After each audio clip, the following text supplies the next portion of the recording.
And we are live. Hey, Concrete. Hey girl, How what's are going on? you? Not too bad. It's Sunday, so I'm happy to not be working. I don't have too much going on. Cleaning and cooking stuff. How you doing, Danny? Child, it's a How's Sunday. I'm here with these badass kids. Mhm. I love them to death, though. Got my play nieces over here and my son, and so they're tearing up my house, and that's always fun on a Sunday. So we eating pizza and chilling out. Girl, I do not miss those days. Kids tearing up my house. This makes me happy to live. Happy to not have any kids in the house. I guess I'll say. Okay, okay. Has anybody joined us Yeah, yet? Let honey. me pull it out. Girl, we got two people in the chat, and if you can hold on, because the little Oh, neighbor is okay. here, and she wants them to bring their ass. So hold on, Okay. child.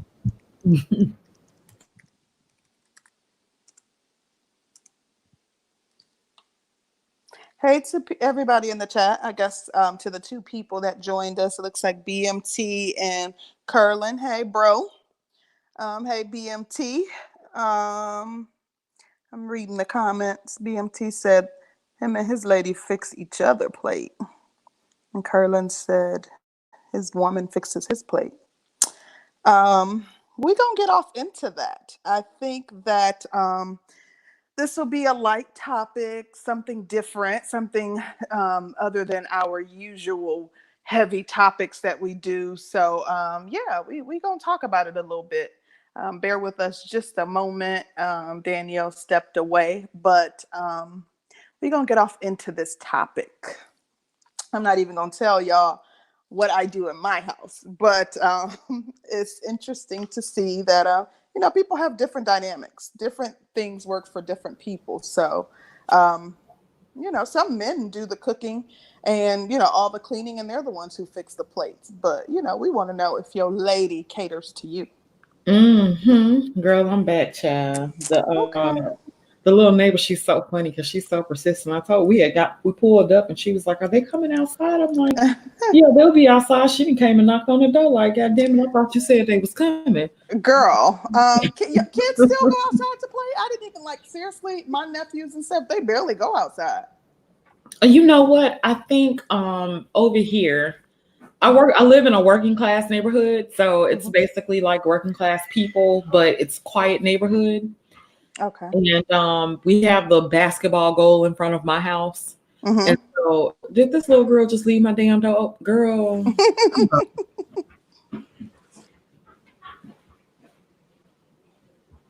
Little girl, come close my door. If she don't sound like somebody mama, like seriously, this is giving me flashbacks of my mom fussing at us for running in and out the house. Girl left my door wide open. Girl, you sound like somebody mama for real. Oh my god. You giving me flashbacks. What the heck? You know, I went all the way to the door. I could have closed it, but I went all the way to the door to make her come close the door. Child, You said, little girl, come close my door. Oh my shit. gosh. I literally have flashbacks. I'm like, next she gonna be asked to go get a switch. I'm just Girl. joking.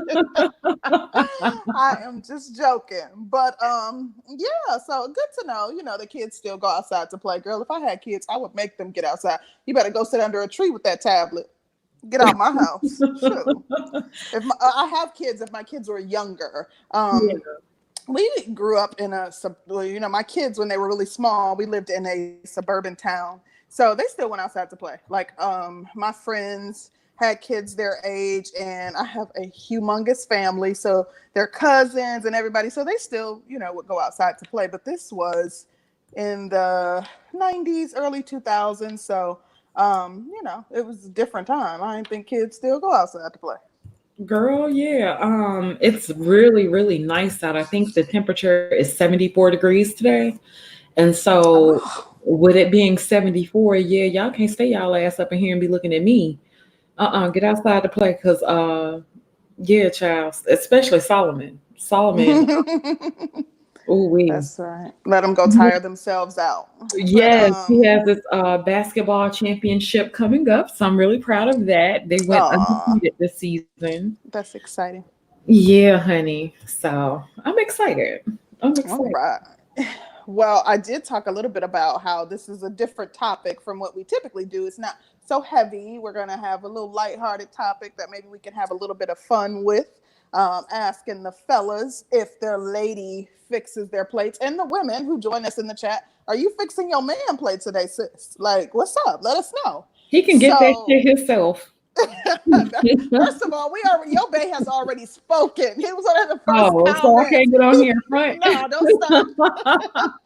Don't start. He let it be known that his So woman fixes I his was getting ready to plate. start my ass off. I ain't fixing shit. Nah, He can sis, fix ain't that nobody shit buying himself. it. You already been bust out. He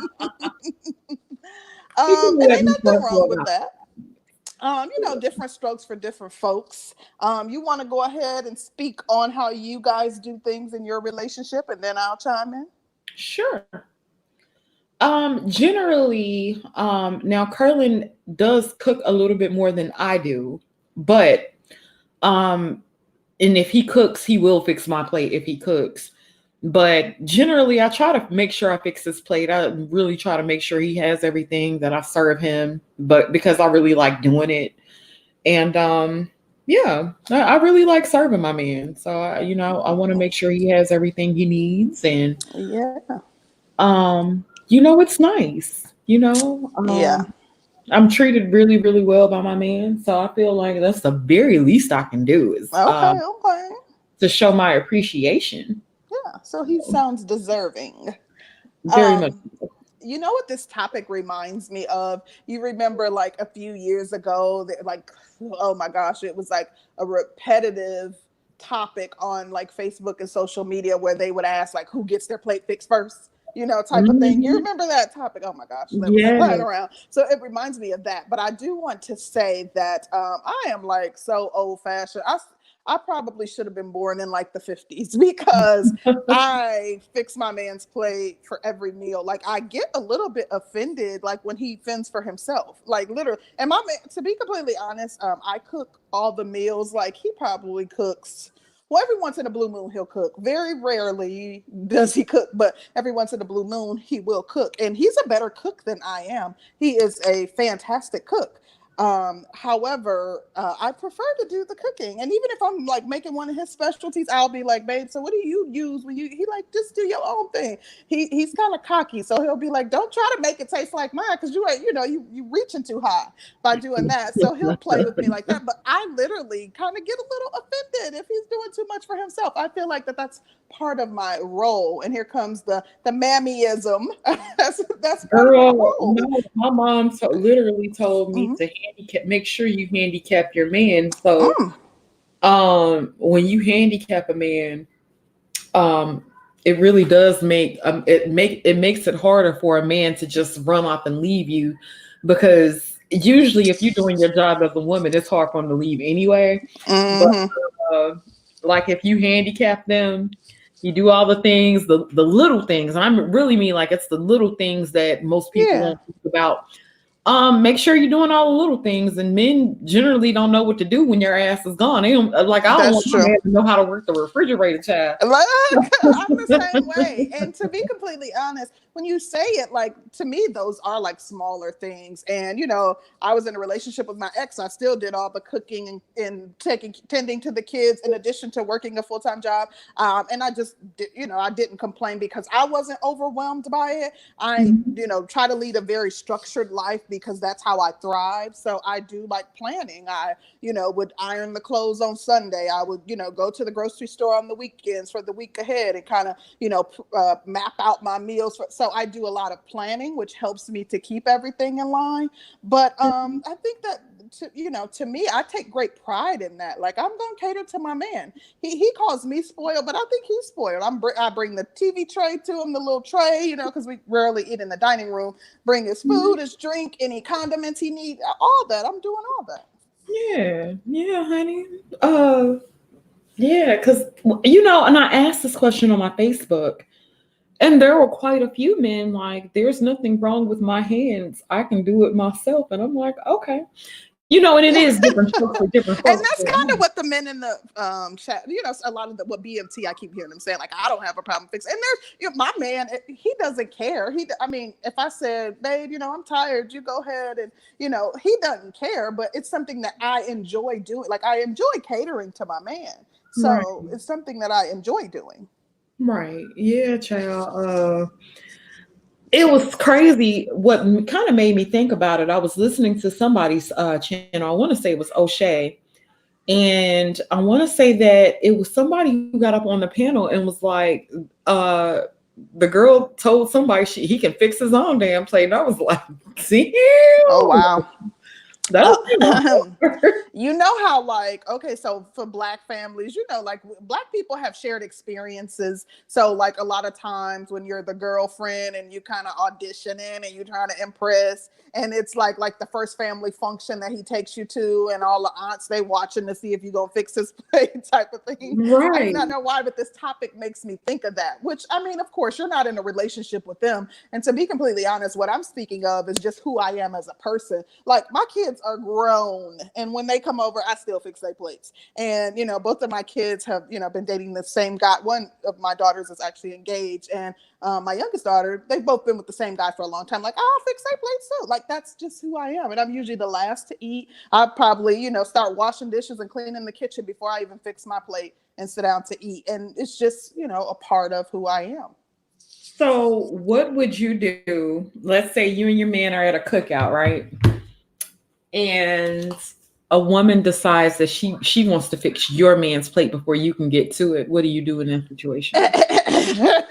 No, sis. Look, I had a conversation with my fiance when we first met, and we were talking about pet peeves, and he is he has some different things that he subscribes to, like, that were kind of different to me. So he was telling me some of his pet peeves, and I told him, I think, like, maybe one of the only things that I listed was like, another woman can't cook for you, another woman can't fix your plate. Like, I don't do that. Like, there's something, to me, there's something in that act. It's an act of submission, and I don't, and if it's his daughter or something like that, then I don't mind. But a strange woman, a friend or something, no. Yeah, what would you say? I got this. What you mean? I'm like, no. So she walks over and she's sexy, and she walks over with a plate and like, here you go. You want anything to drink? And you just sitting there. What would you say? You know what?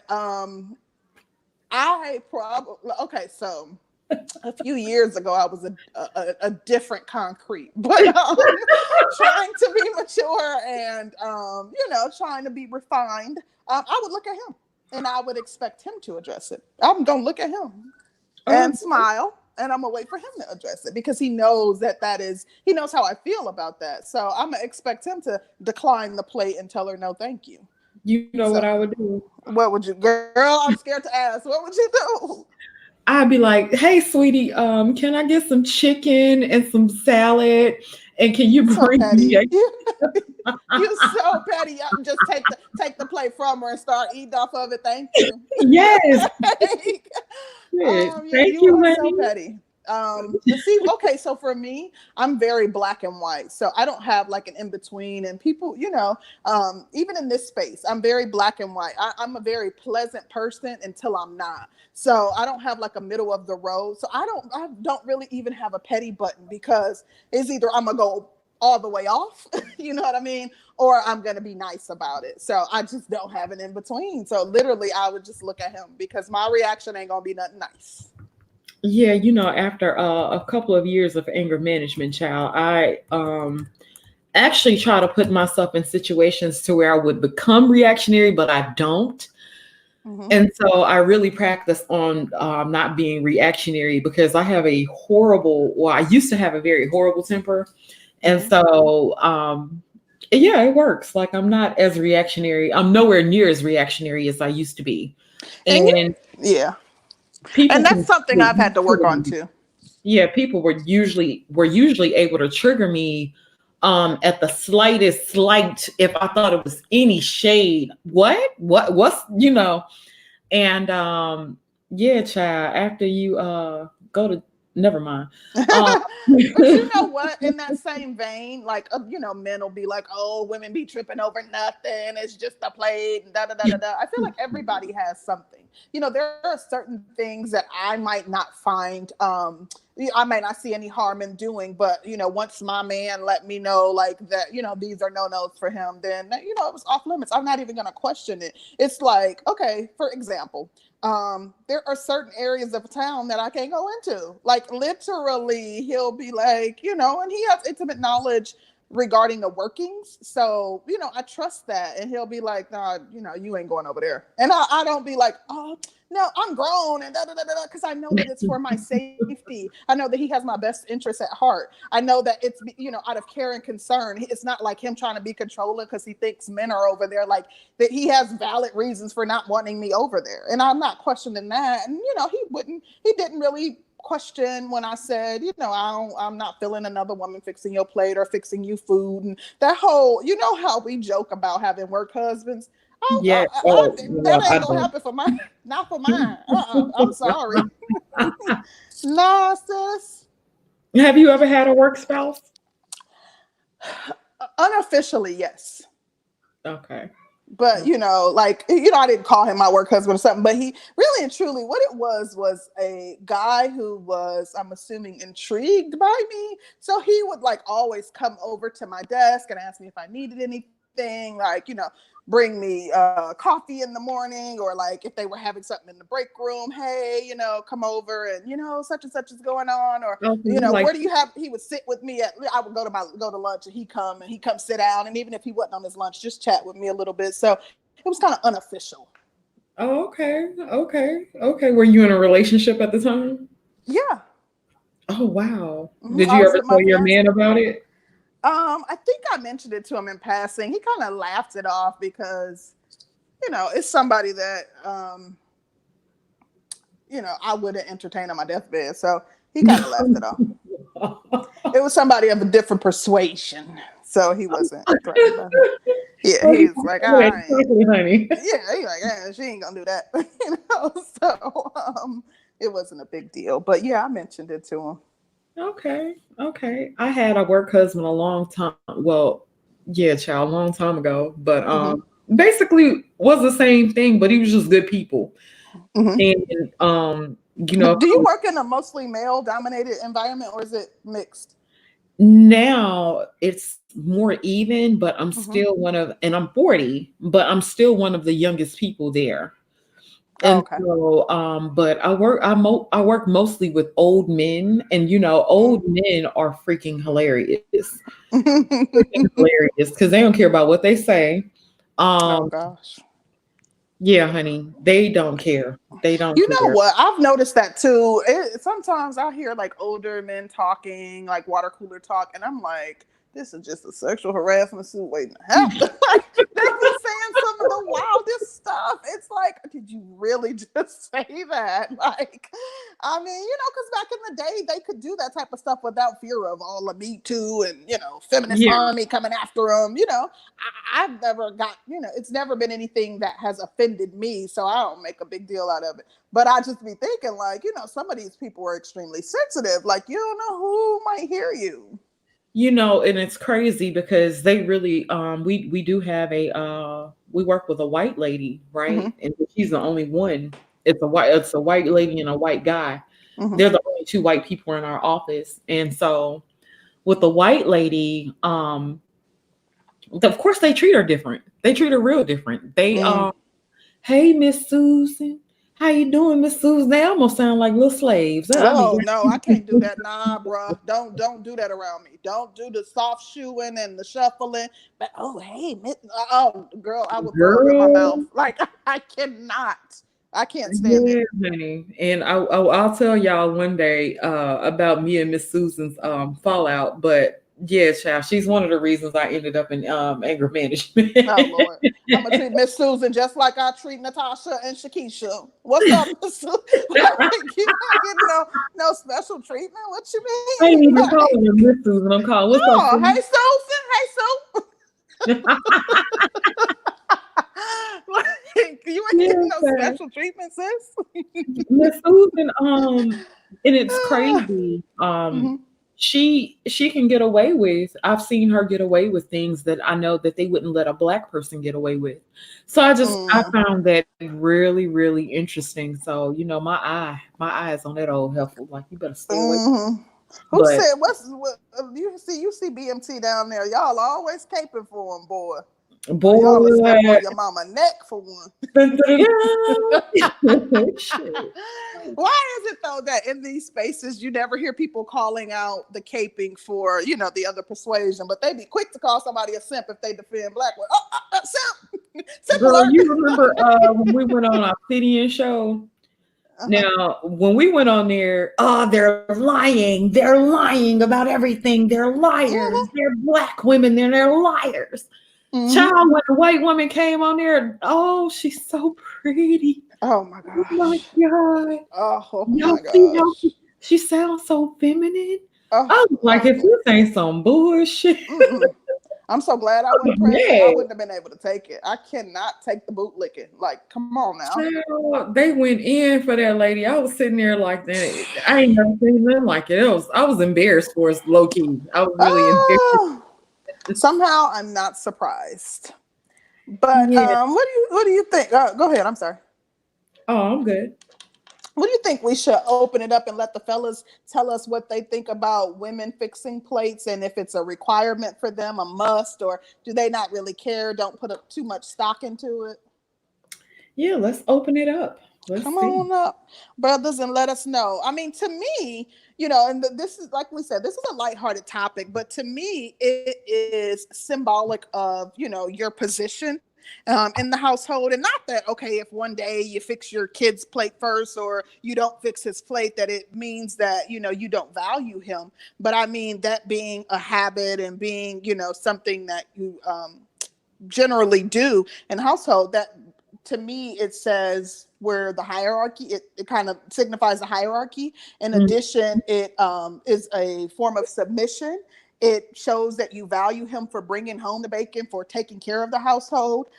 It's a way in which it's a small gesture that you can do that lets your man know how grateful you are for him and all the things that he does. So I mean, to be honest, when I think about things with my car, like I'm not going to have to stress about things with my car, because I know, hey, if anything ever goes wrong with my car, like, I'm literally call him. He would be upset if I didn't call him, even if it's something that could be handled with roadside assistance, but I didn't notify him. So, think I don't have to worry about those things, and he doesn't have to worry about what we're eating for dinner, if he's going to have a plate, if he's getting a big steak. All that is going to be taken care of automatically So he gets a big piece of chicken. all the time. No questions asked. Oh, well, I thought BMT was gonna say something, but he He just might have dropped to. paper. Yeah, Child, hopefully he'll hop back up here. But child. being that you have a small child, I'm gonna go ahead and spring it on you. So, who eats first in the household, or who gets Now, their plate first? I'm sorry. generally, I'm still going to fix the man's plate first, because I still feel like that's a sign of respect. Um, Hold on, let me see how they leave this damn door open. I can't stand kids. See, and they ain't closing my door fast enough. So if I see one fly, oh, it's going down. Hold on, Mm-mm. child. Okay.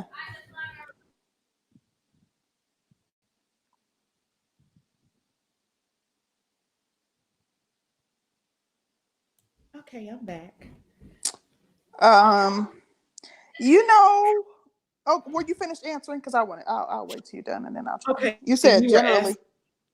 Generally, I'm going to fix the man's plate first, because Mm-hmm. that's pretty much how I was raised. The man gets to eat first. Um, Mm-hmm. in most households, we're deep south. Like I'm from Mississippi, like deep in Oh yeah. Mississippi, Oh and yes. That's so that's where my family's yeah, from, so I know how it goes. yeah. So we've always been taught that the man eats first. always. And so, And to be honest, regarding that, that's something that used to be practiced more, back in the days when people didn't have as many resources. It was important that after a long day of hard labor, that the man came in and he got the big piece of chicken, that his food was ready as soon as he came through the door, because he's been, working hard. And back then, most women, stayed home with the children. So they're not doing manual labor and working up as much of an appetite as the man would. So I understand the premise, but to be completely honest, in this day and age, and I have to say for me, generally, we don't eat like family style where all the food is laid out at the table. I fix right. the plates, and then even when we're eating at the table, I fix the plates and I take them to the table. I don't take them to the table until all the plates are fixed. So everybody generally gets their food at the same time. Okay. Okay. That makes sense. That makes sense because we pretty much do it the same way. Yeah. Putting stuff in the kitchen on the plates and then we bring the stuff out. But Mm-hmm. generally, in my families and for and I would say the majority of the women, I don't know any woman in my family who would tell the man, "You fix your own goddamn food." I don't, not a woman. Right. Or get him like the little piece of chicken. Like, Girl. you get the scraps, whatever's left over. I mean, and to be honest, if you have a man that you don't feel is deserving of the big piece of chicken or of having his plate fixed first, then you probably ain't got no business being with him. He's probably a bum and you probably ain't got no business being with him. And or there's an issue with you where you don't respect, the male or head of the household. Well, let's see what BMT has to All say. right. Good Hey, afternoon, BMT. Hey, good BMC. afternoon. Good afternoon. How y'all two are doing? We're great. Um, yeah, y'all got a good topic going in this. It's pretty good, lighthearted, and relaxed. Definitely appreciate y'all too. Um, yeah, I mean, I usually my old lady usually always does that. She does fix my food. She's been doing that even before when I was courting her. She was already fixing and cooking for me. That was something that was completely new. So when she was doing that, she just wanted to see me eat and be healthy. But also in the same sense, I'll be like, nah, you straight. Like sometimes I'll give. It made her. It changed her mind a little bit when I started saying like, what I'm saying, like, I know sometimes like she was like, man, this is some really good. She'll try like a new recipe, and she really liked it. And I know she'll give me the majority of the portion, but if I see her like it, I'll put some on her plate. I said, well, shit, That's so cute. I'll put some on her plate, I love and it. and she'll be like, no. I gave you. I said, I get it, but what's mine is yours, so I don't mind you eating. You know what I'm saying? And I know, like I said, my come ups, in my come ups, when me and her were first, scratching and building ourselves up. I remember sometimes like we didn't always have, a whole fridge full. So, you know what I'm saying? So it was nothing to me to be like, listen, make sure you and the baby eat. You know what I'm saying? And you know what I'm saying? Y'all eat, I'll be good. You know what I'm saying? She didn't like that, but I understand that that's when that of a man, he puts his family and his household first. Like, there's no point in me eating and living if y'all suffering. There's different Way to look at it. So there's different courtships of how, like for me, I'm the type of person like at certain settings, I won't eat until my kids eat. Feel me? Some men I watch how they, oh yeah, get me my plate on that shit. But I'm like, dog, did you make sure your kids got food first? Did you make sure that your your household straight? You know what I'm saying? Like, shit, I know you heard the woman stomach growling in church, so why don't you, dang, like, come on, bro. Like, you know what I'm saying? We's a dude. I know I will be the man, but I'm also the protector. So I gotta make sure mine is taken care of. So shit, some men, I don't mind taking my babies and sitting them on my lap and they eat off my plate. Oh, we'll all eat together, you know what I'm saying? But that's my mentality. So that's my mentality about of growth. So a good point too. Like that's a different dynamic. If there aren't enough resources to go around, to me, I do expect, I'm gonna fix his plate first, but I would expect the man to make the sacrifice too. So that's why I fix his plate first and that I make sure that he's fed first, because ultimately, if anything ever happens, I'm expecting him to be the one to take the sacrifice. And that's a good point. Mm-hmm. You kind of And gave a different dynamic to a different spin on it that I hadn't thought about. but you know, that's something that you can only imagine just how much that gains more respect and loyalty and trust between you and your woman, because she's looking at it like, damn, even though I'm feeding, you know, I'm my man, he's still more so thinking about me. Like, if I know my woman came home and she's coming from work or class or something like that, you know, usually I don't mind making some green beans, some rice, and some chicken, and I'll make sure that food is in the microwave. Or sometimes the kids will clean up and they say, make sure your mom have her plate. Like, when I'm doing my shows, my wife don't get off of work until around 10 or 11. So I won't eat. I'll feed the kids and everybody else. I won't eat until she get home. And then I'll sit down with her and eat. And that means a lot to her, because she feels some type of way if I don't eat with her, because that's our intimate time to actually bond. Men and women, you don't understand. Like, I get sometimes try turning off the TV and just talking and eating. And you'll see the intimacy of just what really goes through your mind, the laughter. It's a more so of an intimate coping, bonding moment for the man and the woman, so that way they can understand each other. Shit, sometimes me and my woman go in our room and just sit on our bed and eat, and you know what I'm saying, and we might share a plate or something like that. You know what I'm saying? And it's more of an intimate moment for us to actually just keep that that inertia of love going. So that's stuff that I do. You know what I'm saying? I ain't saying everybody doing it, but that's stuff that I do with mine. So that's usually sometimes when I have to tell people I gotta get off the show, that's because my mate is home, and that's our time to like keep that fire stoked. Go ahead.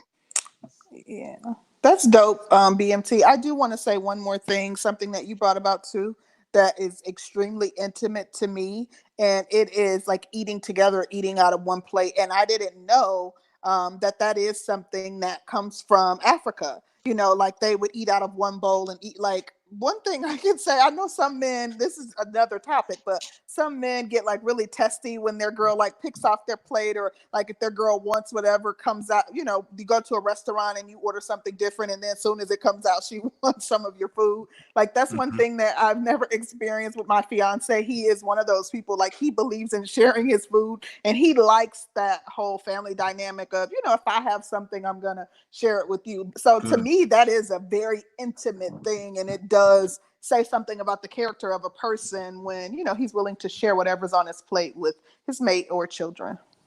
Yeah, kind of a little sexy, child. Real Look at you. Oh my God. It is. It's cute. It's cute. It's really cute. Kevin, what do you think about that? Is your woman fixing your plate today, Kevin? Sometimes depends on how she feels. I'll say this. What's evil in some situations is when there's an argument and they know the man can't cook. Sometimes the man would need to go and buy food from outside place. But when they know, because no, when the woman's angry at you, sometimes she's not cooking for you, but she knows he's hungry. You know, them type of situation. Now that's where I find the evil. Yeah, I do too. I'm gonna feed my man even when I'm mad. I am telling you, we can have a knockdown, drag out argument, and I'm still going to cook for you. Bring your food, bring your condiments, bring everything. We can eat in silence, but I'm never going to not feed my man because I have an attitude. I just don't have that petty in me. So let me ask y'all a question. Let me ask y'all this. Y'all let's say y'all get into it. Are y'all the type of people that will sleep in separate bedrooms if you're mad at each other? I've been there. No. Go ahead, BMT. Okay, so yes, I have been there where me and her have gotten into some arguments and some begrudgment, and I said, "Fuck it, I'm gonna go sleep on the couch and go chill and watch doggone Netflix and TV." She hates that shit, boy. She'll start coming and doing little shit just to like nudge me. But I know that, you know what I'm saying? And that's the thing about it. Like, listen, y'all, you know, here's a little test. You know your woman really fucks with you if she'll come out there and put a blanket on you. Like, facts. Oh, so yeah. That's how you know your woman really still gives a shit about you. She might be mad. But she like, damn it. All right, stay your ass on that couch if you want. but she'll still put a blanket over you or check to see is that nigga still breathing. Like, you know what I'm saying? So, and don't get me wrong, sometimes I move, but I don't. I know sometimes you got to know your gauge, and I don't want to say something too. And I've gone past that gauge where I've said some stuff. You know what I'm saying? And I don't try to skew. I'm a man, so I got to no. Sometimes I should have known when to just shut the fuck up. At the same time, she even has her gauge where she's like, "I'm your wife. Don't forget that. Don't call me nigga. Don't call me anything else. You call me by my title. If you ain't got shit to say, Joe, just get your ass, leave me the fuck alone." I mean, so I gotta respect her when she say that kind of shit. Like you gotta understand, we still human, we still people. I don't know why we keep trying to downplay. Well, you're a man, she's a woman. No, you gotta know that we got stuff going on, just like they got stuff going on. You know what I'm saying? So it's an ongoing battle. We both on the battlefield together. So you know what I'm saying. So I know when it's sometimes just like, yo, I'm going on the couch. I just jump on and do my shows. And if I'm angry, sometimes I force myself to go to the bedroom and either hug her or kiss her. She may be asleep, but she at least knows my touch. So I can tell when she stops snoring. She's like, okay, so she knows I'm in here.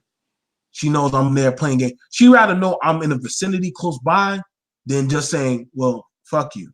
And I definitely don't run to know somebody else to go tell them my shit. You ain't gonna never know what's going on in my fucking camp. You know what? For me, in the beginning, like I would sleep in a separate room. I mean, if you hurt my feelings, I'm like, oh, I would sleep. I didn't want to be near you. But I know that my fiance does not like that. So, and he's never once. I can make him mad. He gonna get in the bed and he's like lay right next to me. And he like that's he doesn't like this. He doesn't like that. He doesn't think that it resolves anything. And sometimes I felt like, okay, well, I need some space or whatever. So now I'm a communicator, and he's not always ready to communicate. So I would feel like if we don't talk it out, then I don't want to be next to you because we haven't resolved it. But he's a Sag, and Sister George, y'all, you know what that means. Like he's not going to be the one to break the ice first. What you say? No, we are stubborn as shit. Oh man, girl. Yeah. So the crazy thing is, we could be dead ass in the wrong, but we aren't going to say shit. Even if we're dead ass in the wrong, we'll wait till you come, till you want to talk about it. Because it'll be like, girl, it's crazy because I'm really like this. If I do something to piss you off, I know you're pissed off. But my whole thing is, and I think this is kind of how Sages look. Well, I know you're pissed off, so I'm not gonna go to you while you're pissed off. I'm gonna wait till you come to me, because when you come to me, you're gonna want to talk, and then we can actually have a conversation. But I'm not gonna go into the line of fire just because you want to argue and shit. You'll be all right. Yeah, child. That is so true, and that's how he is. He doesn't. I mean, he wouldn't acknowledge it, but he's stubborn. So, but I want to communicate. So I'll be the one to be like, okay, babe, we got to talk about this. You know what I mean? Like, let's talk about it. Because even if he's in the wrong, he's not going to come to me. And if I were to be like, because I know he doesn't like the whole sleeping separate thing. If I'm like, okay, well, I'm going to go sleep in another room. He ain't going to come get my black tail. He ain't going to come be like, babe, come back to bed. He's going to be like, oh, okay. That's how he is. So now I don't. I'm just going to lay next to him. And, we may talk about it, whatever the situation is, in the morning. Okay. Usually, like with me, when I get upset about something, being that I'm a person that's kind of impulsive, I can just kind of fly off the handle like and so now it's like, if I'm mad about something, I kind of take the time to think about it, and I'll think about it to myself first, and then I'll communicate exactly what it is I'm feeling, and it's not gonna come across as attitude-ish or whatever. It'll just kind of come from my good place, as opposed to when I'm mad and I'll say whatever. Yeah. You know what I mean? Yeah. What about you, Kevin?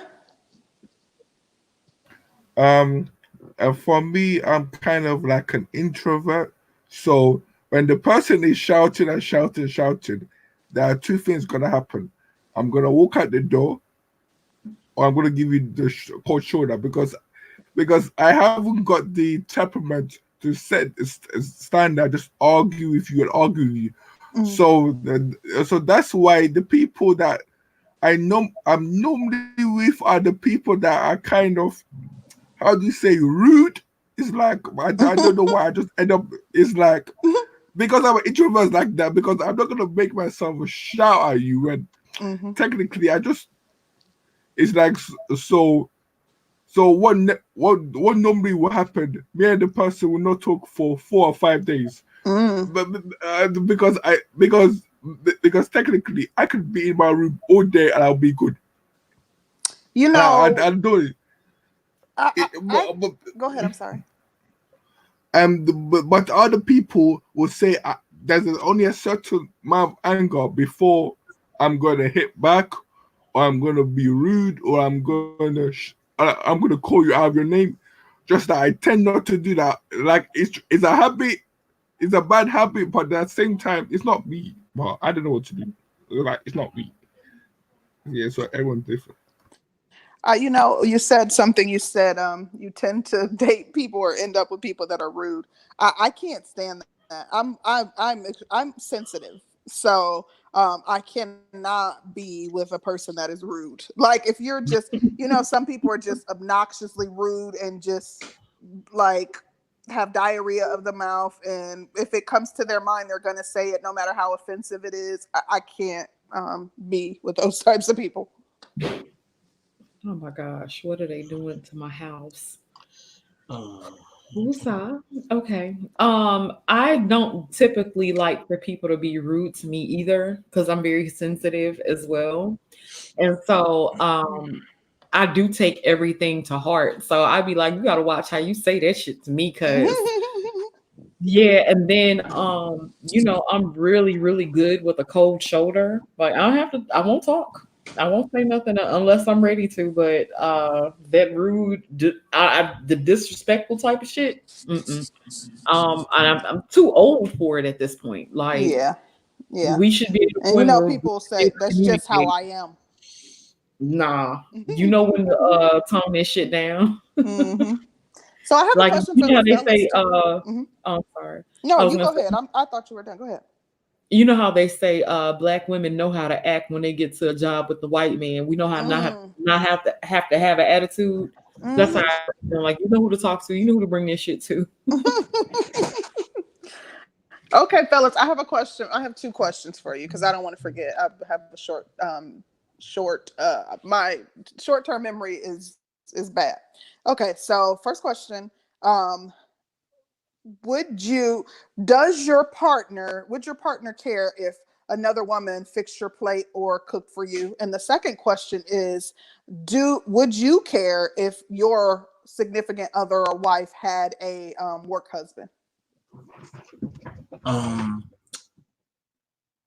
no, I think the thing about it when it comes to fixing my plate type of incidents,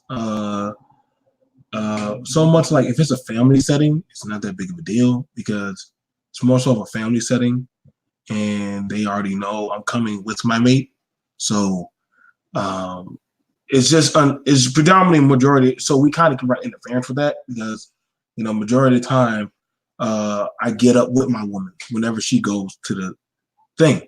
So all I do is point at it, and she just okay, and she just puts it on there. But usually, so that, like I said, we kind of just move together as a pair.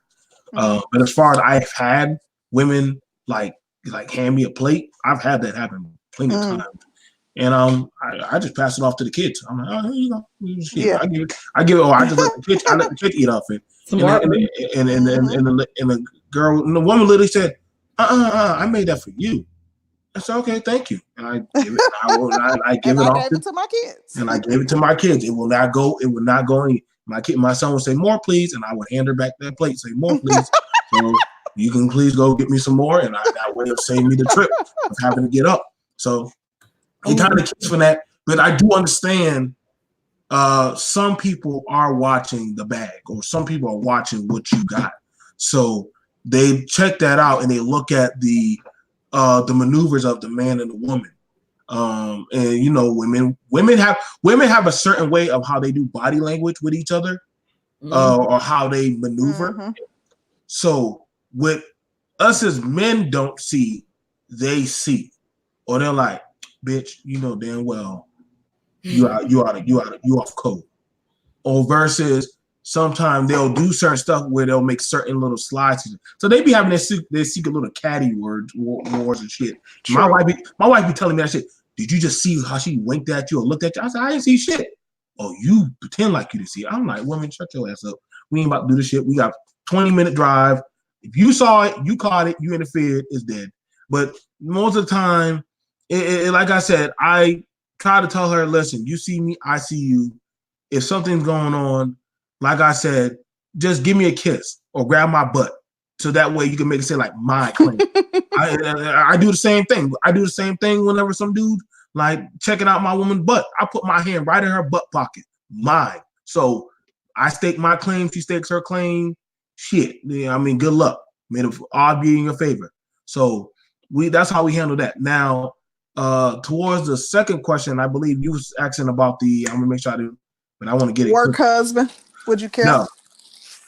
Yeah, I do care. I do care about that, because that starts leaving open opportunity. I'm not going to play dumb about that, and I'm not going to play naive, because the fuck is a work husband? Shit, I give you money and I make sure you have gas in your car and you got food at your house, and I go to Zaxby's. You need a work husband? Call me up and I'll take a break. And I'll come be there for you at lunchtime. We can go lunch. But no, none of that stuff. And then not to say I don't leave no room for error for that kind of stuff. That stuff does leave open, because you might have a bad day with me and you might get in an argument, or how, you know, Concrete or Sister Joy, y'all probably could have gotten an argument with y'all man, and the dude's like, well, how about I take you out to lunch? You know what I'm saying? They listen. Guys know. Listen. First, best thing you can do becomes the cry on. Yup. Hey, I ain't gonna lie. So I ain't never played that card now. Shit, hey, listen, you want me to take you to goddamn the takeout? I always wanted to go there, but my man will never take me. I'll take you there. Boom. Door opportunities open. Now you see, you opened yourself up to that situation where it can be misinterpreted, or now feelings or different stuff is going to be put in there. So sometimes the best thing, I don't do work husband, work wifeys and shit. I mean, some people do. I don't mind you having friends that are male sometimes, but you should know, you better not tell them something that you haven't already come tell me. And damn sure that work study stuff, because I mean, majority of her friends, that if they are male, they're gay, like gay. Yeah. So I mean, I don't care about that. You know what I'm saying? They go out for drinks and all that twerking and shit. So y'all go have a good time. You know, so I don't stop that. But you know what I'm saying? But you know, I just don't leave it open for that kind of stuff. Hello? Yeah, go ahead. Thank you, BMT. You're welcome. So I'm basically the same with him in number 1 and number 2. But however, here's number 3. Here's where sometimes I'm not gonna accept it, but say for example, me and you go out, and you've been ignoring me for 2 or 3 hours. If someone else comes and fix me a plate, then it's not my fault, because you know sometimes when you're out somewhere, you went out. Yeah. So if someone comes and fix me a plate, it's not my fault, because technically, so basically you came to fix my plate, then go back with your friends. Yeah. That's kind of rude. So that means we won't take. And then so the only thing that mattered was to you was the plate. So what happened to the 2 or 3 other hours that we were there? So if someone comes and fix me a plate, it's kind of your fault. I'm sorry. That's interesting. Now, I do think if a woman is being petty, like let's say y'all get into a disagreement just before you head to a family function, and y'all get there and she's still calling herself being mad and she doesn't want to fix you anything to eat, you are leaving the door open. The same for those women who say he can fix his own plate. So you saying he can fix his own plate. If Shaniqua see that he don't have a plate and she bring him one, you kind of left the door open for that, you know? And then as far as the work husbands, I do think that it can create a space where an emotional affair happens, even if they're not physical, because you're confiding in him, start telling him personal business. You could definitely have an emotional affair with a work husband. Mm-hmm. Now, I was going to ask you, is it true? Do y'all be catching that? Oh, I do apologize.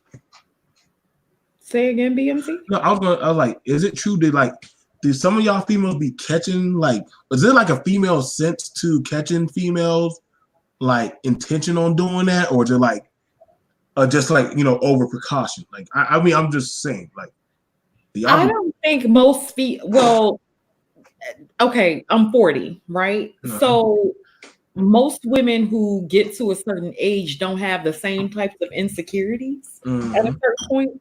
So I don't walk around thinking like everybody is after my man. Everybody's after my man. Everybody wants my man. So I don't have those types of insecurities, so to speak.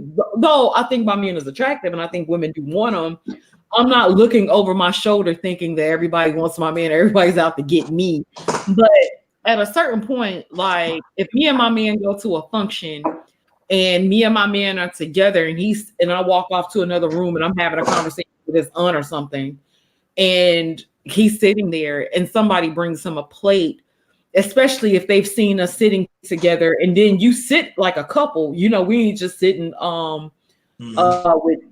at arm's length from each other. We usually sit together at different functions. So it's like if a woman does do little shit like that, then I kind of feel like it is shady in a sense, because this is my man. And I wouldn't have any business fixing your man a plate. Right. Bring me a plate too, then. It's wonderful they bring both of y'all plates. Okay. Now I'm going to increase the intensity just a little bit. Okay, say for example, the guy is now select. Clearly, the guy is select, and loads of girls are going out after it. Technically, as soon as you leave a gap, there's room to enter. But for a guy that's girls don't really care about, you're able to leave as much bigger gap as you want. Now it's just a truth. Do you understand? Well, in my opinion, I think that once a man gets a woman, that automatically makes him select in a certain sense. Because he was able to get somebody, they were able to get each other. So that automatically brings the man up, especially if the woman is attractive and she's feminine and stuff. So I think that automatically raises a guy's number. A man having a woman automatically makes him more attractive, to be honest. Yep. I mean, I personally, if someone were to ask me, I've heard different definitions of select. I mean, in my eyes, my man is select. I don't think, he's fine, he's fit, he has a good job, he's competent, so when I think of those things. But in addition, I going back to what Danielle said, I guess I'm not necessarily always on guard thinking that someone necessarily wants my man, but I do think that it's a slight disrespect to, you see my man, let's say if we were at a family function and, maybe it was his family or a friend of his, a function of a friend of his, and they see me sitting with him, because it's unlikely, I'm pretty introverted, believe it or not. It's unlikely that I would be in another room with some of his other family. I would likely be sitting right next to him. And it's kind of a slight disrespect for someone, maybe let's say an old friend that he's known for years, that she comes up and she brings him a plate. It's one thing for her to say, hey, did you want anything? Or can I bring you guys something? That's what I would consider them trying to be pleasant and trying to be polite and accommodating. But to bring him a plate and you see me sitting right next to him, generally we're locked arm in arm or I'm right up underneath him. It's a slight disrespect. Wait, okay. Remember, I said I'm increasing the temperature. Now, can the baby mama fix your man a plate? For me, No, the answer is definitely no for me. I mean, I'm just thinking, I'm trying to figure out they how that works. I'm trying to figure out how that's going to work. Yeah, a baby. let's say you're at a they're all function for their over. children. Maybe you're Yeah, at a function for their children. she No, can't she fix can't some fix shit. him no play. Nope. Yeah, I mean, that's what I'm saying. Like, I take that back, but I've been to like a birthday and the baby mother and the wife were both there, and literally, I'm just being for real. Like holistically, that no, because literally the wife will literally be right there, like the wife. And I mean, some people are just comfortable. No. Hold on. I never said the wife's there. I said when the wife's just not there. Say for I can't example, control what I can't see. Like if he came and told me that, she trying to get. Oh, so she wants some from you. Oh, or how did you respond to that? But I'm not really going to stress myself out about something that I wasn't able to witness. Now, the difference would be if she's fixing all the plates and she's like, hey, Colonel, you want anything? And he, oh, no, that's different as opposed to. That's a good point, Danielle. Yeah, that's what I can see. Like, if she's fixing everybody plate, then there's no foul there. Right. But then also, if she's just fixing you a plate, and I get it, like the mother, let's say the mother's off getting a gift or doing some other stuff out there in town, I'm now putting it on the charge as me as a man on how I'm playing or reacting, because see, you can't get into the house unless I let you in the house. So if you already out and the only thing that we got is this kid, nigga, I'm not about to fuck up what I got for you. Like, no. Like, yeah. Hold on.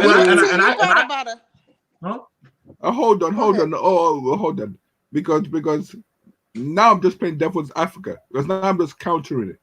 If the woman, the ex, has been fixing the man's plate for 5 straight years, suddenly you now come over and say you can't fix his plate.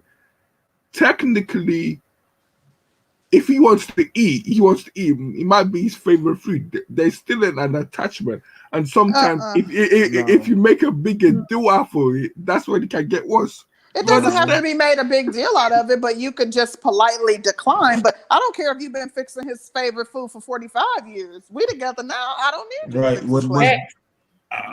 You better sit down somewhere. No, okay, so I'll tell you this. So I went to my brother's wedding, right? And usually the couples, we all sit together. And you know what I'm saying? Like my old lady, she wanted to go see what's going on with the kids. Now, of course, my brother's wife, she has some cousins, you know what I'm saying? The baddies, as we call the baddies table. They just do their own thing. Now, one of them came dressed a little bit, mildly inappropriate. We're gonna tell her she's at a wedding or she's going to a goddamn. No, you try to catch at a wedding. Women do that intentionally. You go to a wedding to try to catch. Now, okay, so this is gonna be good. So she came and sat down in my wife's seat. Mind you, usually a woman, when they put their purse on their seat, there's a woman sitting there. So she sat there and said, "Hey, how you doing?" And she's like, "Hey, how you doing? You look cute. Like, what's going on?" And I was like, "Oh shit!" And I was like, "But God had a ram in the bus. But guess who showed up? Goddamn grandma. Grandma took that. You know how they got those prayer towels or their cloth? Yup. She put that thing right over her. She said, "You get in the back and put on some clothes." And I was like, she said, "Boy, don't you let that woman get you caught up." And I said, "Yes, ma'am." I ain't say shit else. Not to say, but the thing about it is, yes, some women will try to just see, are you going to take the bait? Are you going to take a number or some shit like that? Men are attractive. Like single women, a lot of times they want the taken men because you've shown that you can commit. That's why a wedding ring on a man's finger is not a deterrent. It's more of a magnet because they are thinking that I can take this woman's place. You've shown yourself as a man who's willing to commit. You're not afraid of marriage, and they somehow think that they can be in the wife's place. Well, not only that, but you also have to factor in the fact that if they do get something started with that particular guy, he's going to be more inclined to keep it quiet because he has a lot to lose. Yep, I ain't gonna lie. I ain't gonna lie and say Yeah. I ain't been in them damn closet, boy. Shit. And you know what, BMT, you brought about another fact when you were talking about like the language of like, is there like a unspoken language between women that women understand? I think that we certainly do. Like you can kind of tell when a woman is being flirty. There are certain things. I don't know why men sometimes be acting like they're oblivious to the flirting. So I'll say that, and then I want I want to to say no, but it's so true. In addition, some baby mamas are extremely petty. Like I've been around baby mamas who are, either still sleeping with the man or they want to, and they'll do stuff like, "Baby daddy, you need anything?"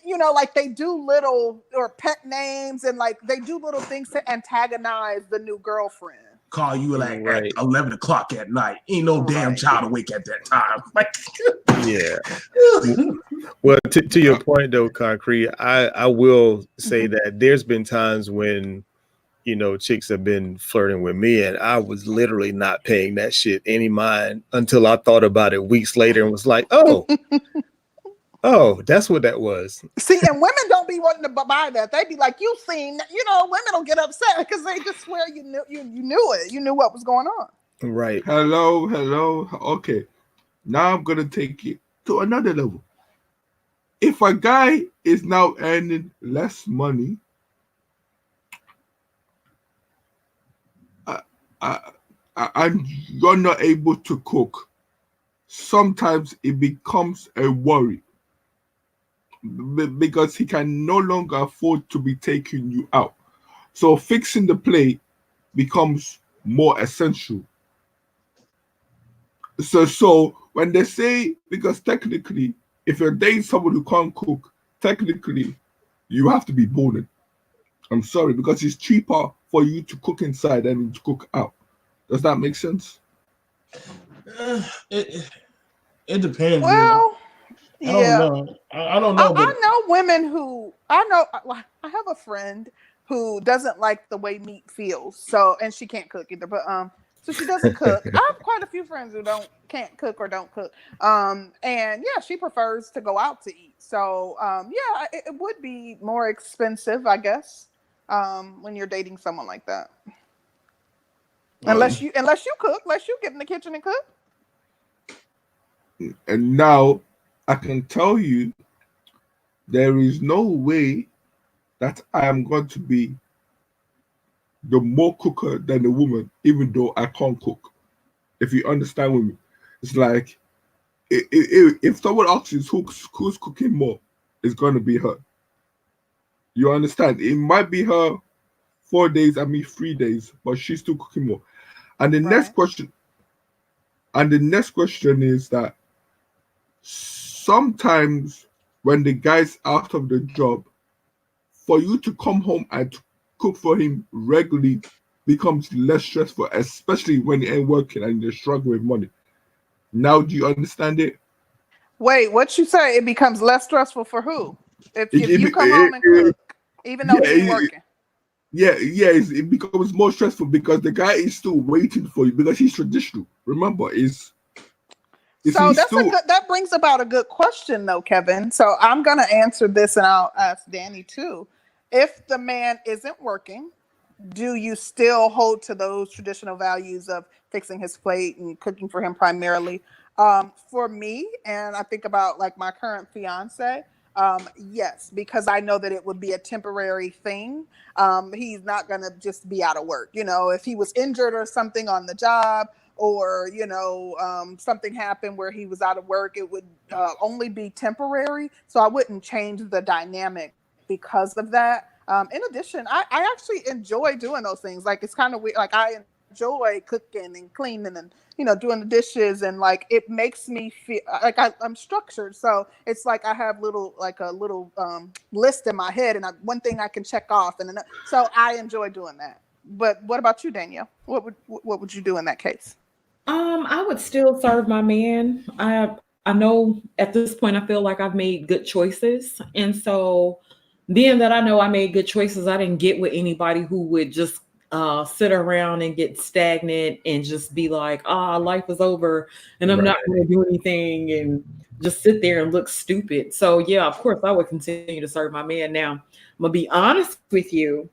if it got to a situation where he did get stagnant and he wasn't doing anything, that would probably change the dynamics of our relationship, because you try to motivate, you, and as a woman, I feel like you should do everything to motivate your man, and to be in his corner and everything. But if it got to a point where I felt like I wasn't helping the situation, I wasn't helping him want to move, I wasn't helping him want to do anything, then that would just kind of make me think that we were unequally yoked at some point. Like if he went through a depression, and you give time and stuff, but after a certain point, like he couldn't be off work and not doing anything for no year. Yeah. Right. Like and that makes sense. Right. Like for example, God forbid I lost my gig and Danny was the primary what was the what's the name of that phrase? Breadwinner. Yeah, she was the primary breadwinner. Like I'm gonna hold down the other shit while I'm seeking other work.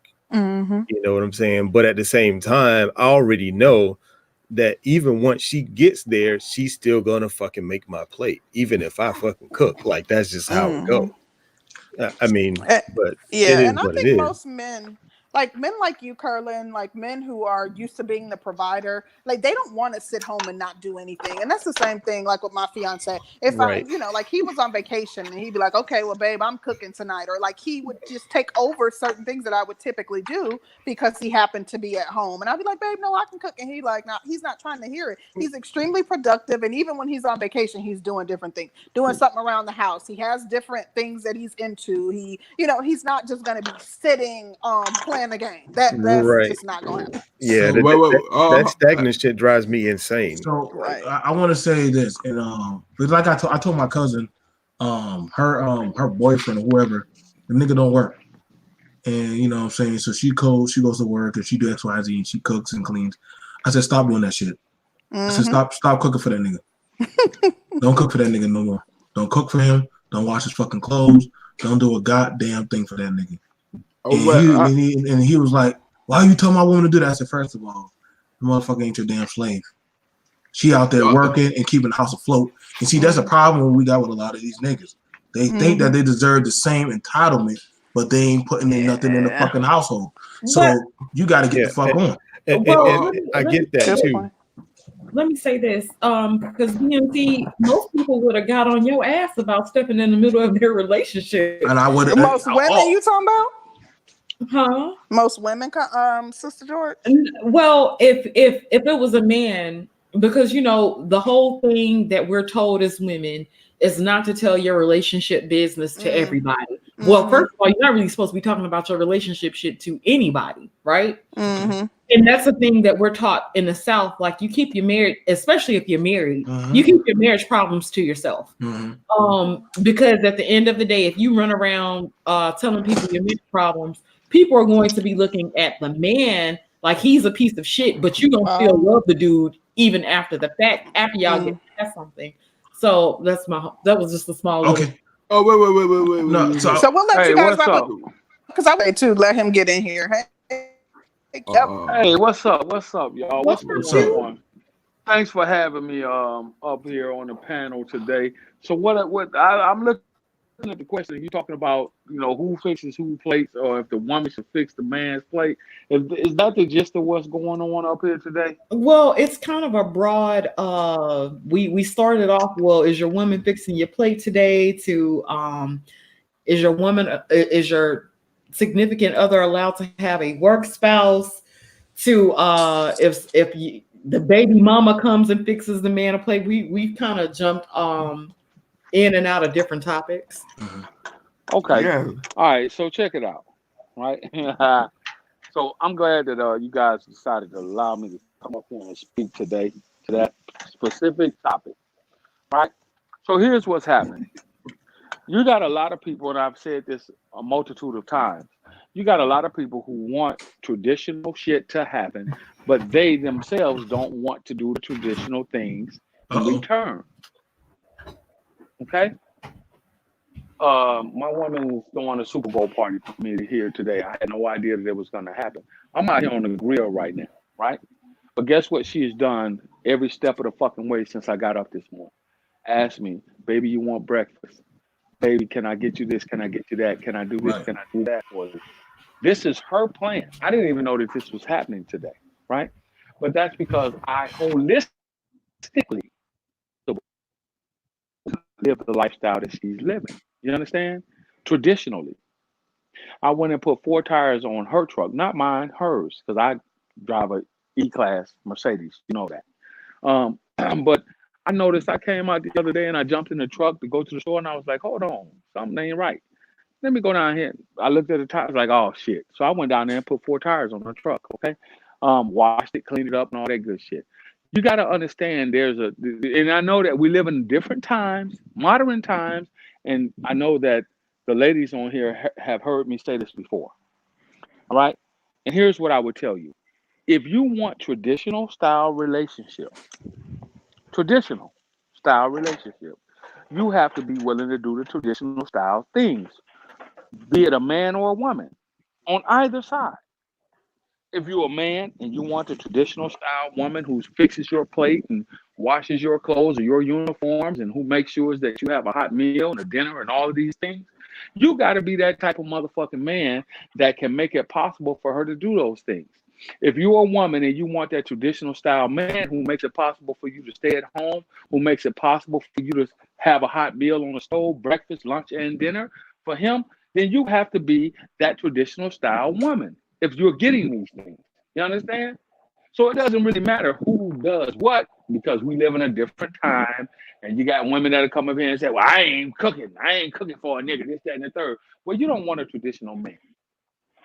You got niggas that sit there and say, well, if I'm with a woman, she got to pay half on everything. Well, you don't want a traditional style woman. You can't expect for her to goddamn have a hot meal on the stove when you come home from work. You can't expect for her to wash, cook, clean clothes and shit, make up beds, dust, mop, all that bullshit, vacuum floors for you if you're not a traditional style man. This is the end of the gender war. This is really what it's all about. Right. We know that more people are going back as we age to traditional style, wanting traditional style relationships. When you're in your 20s in 2020, right, you don't have a need for a traditional style relationship. But if you're in your 30s, 40s, 50s, you're looking more towards the traditional style relationship setup.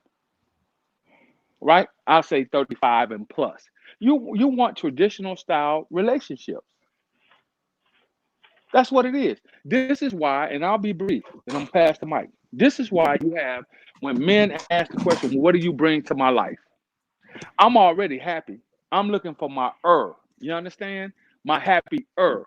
So if you come into my life, because I'm already happy, how do you make me happier? If I come into your life, you're already happy. How do I make your happier? E-R. You understand what I'm saying? Mm-hmm. What can I do to make you happier? Exactly. Because you're a woman and you're 35 and you're single, you got your own house, you got your own money, you got your own car, you're doing your own thing, you got your own job. You're happy. You can sustain life the way you are.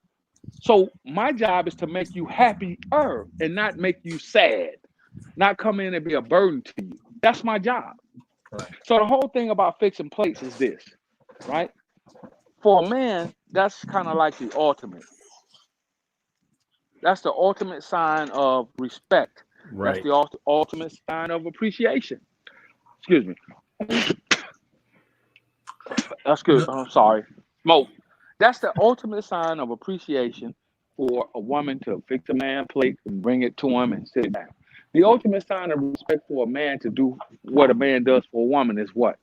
Is to make sure that she doesn't have to worry about her security or safety or her ability to sustain life. That's the ultimate sign of respect. That's what it is. Bar none. Barring anything else, that is the ultimate sign of respect. Right. So the Not to get that ultimate shut-off notice sign for of the light respect bill is or that eviction notice for the rent or for the mortgage company or the late notice for the cable bill or that's the ultimate sign of respect. And then when we sit here and have these conversations, divide it down back into the old school way of doing things. There are roles for women. There are roles for men. It doesn't matter if you're living in a modern society or not. There are fucking roles. My woman doesn't have to mow the grass. She would never ever have to take her fucking car to the goddamn shop, to a mechanic. She would never ever have to fucking put gas in her shit. She doesn't have to do that. By the same token, guess what I don't have to do? I don't have to worry about coming home to an unsanitary home. I don't have to worry about coming home when the bed's not made up. The bed is the same way it was when I got up and left for work this morning. No, you don't get that. You don't. You simply just don't get it. Did you have to talk your girl Do you into that? understand do you understand what I'm telling you guys? No. We get it. We already on the same page. We want to hear your take. That's why I said what I said, you know, but I want to reply back to what Sister George is saying. Truth as I know it. You want to chime in and give us your take on the topic?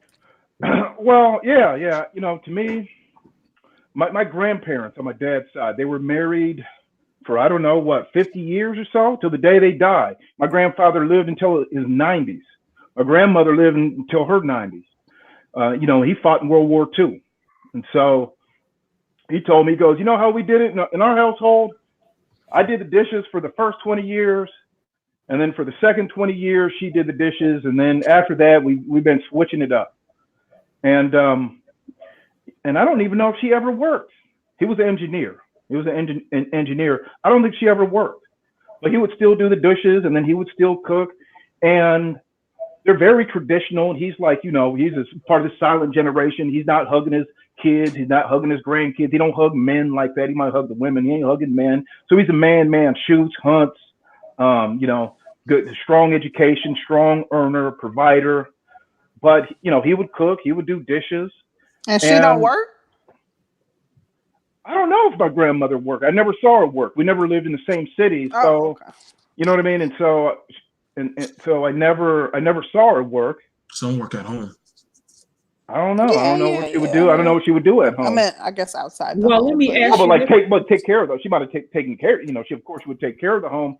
But I think, like, you know, we hear about traditional values. It's like, what's the name's right over here? Homeboy was talking about you have to be able to provide that role. If a man's paying all the bills, what's the woman going to do at home? Nothing. She ain't even going to clean and help out.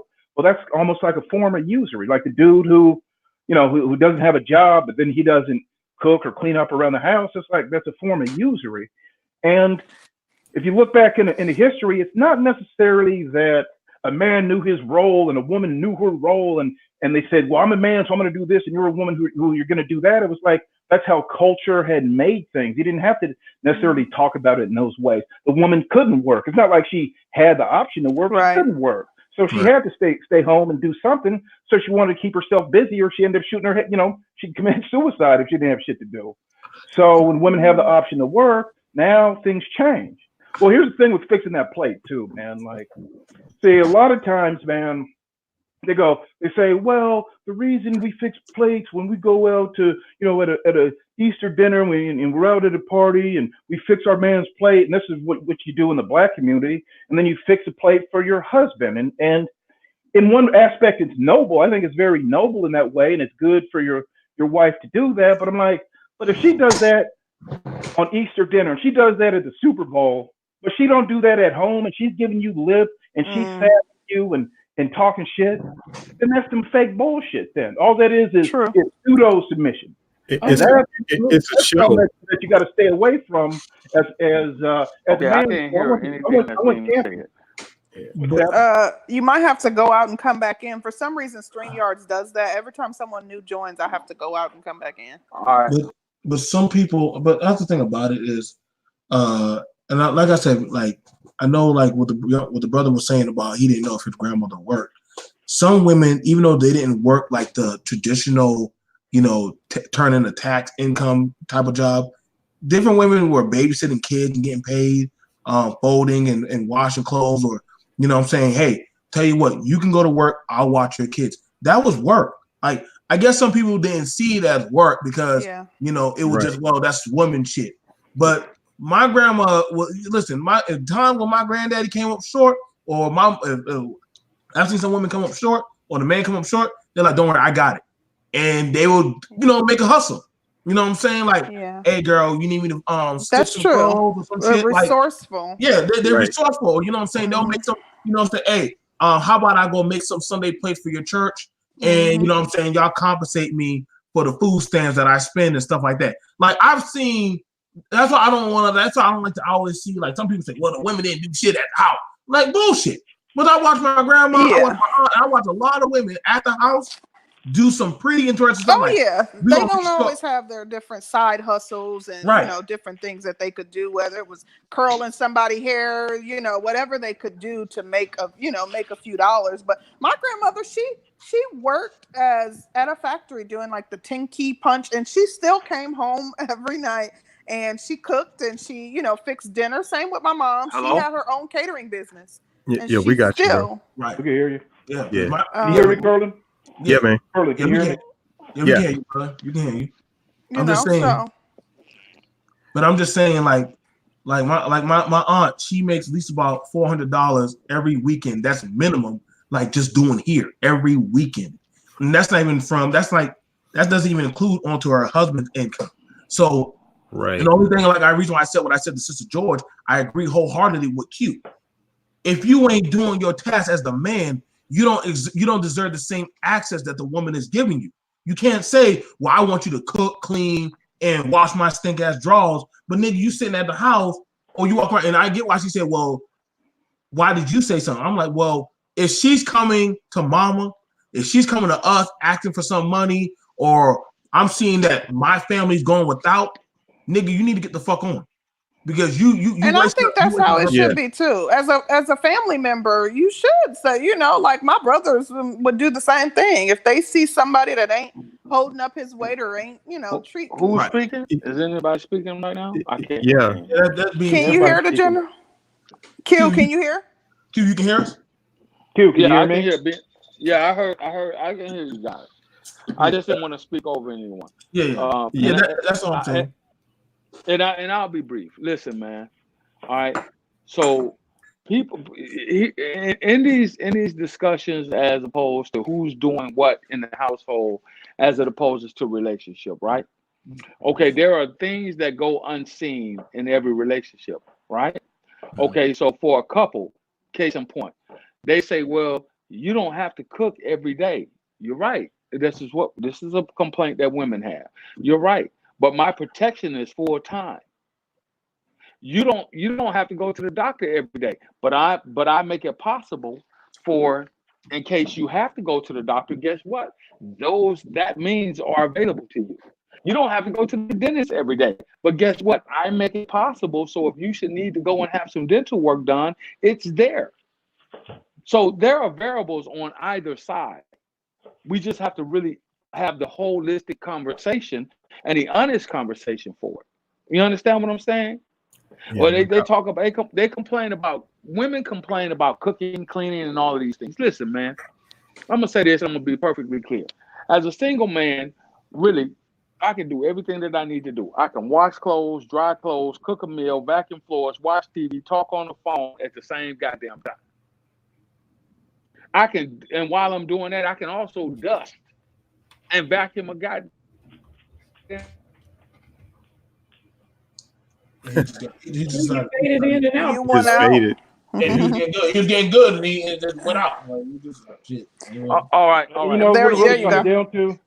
It comes down to balance, man. It's got to be balanced. If the man brings what he brings to the table, she brings what she brings to the table. And, this whole traditional stuff, that's great if that's what both people want. But if one guy wants it traditional, or she wants it traditional, and they're not built that way, like you got two career earners. She wants to work and make money. He wants to work and make money. Good luck having a traditional relationship there. That can't happen.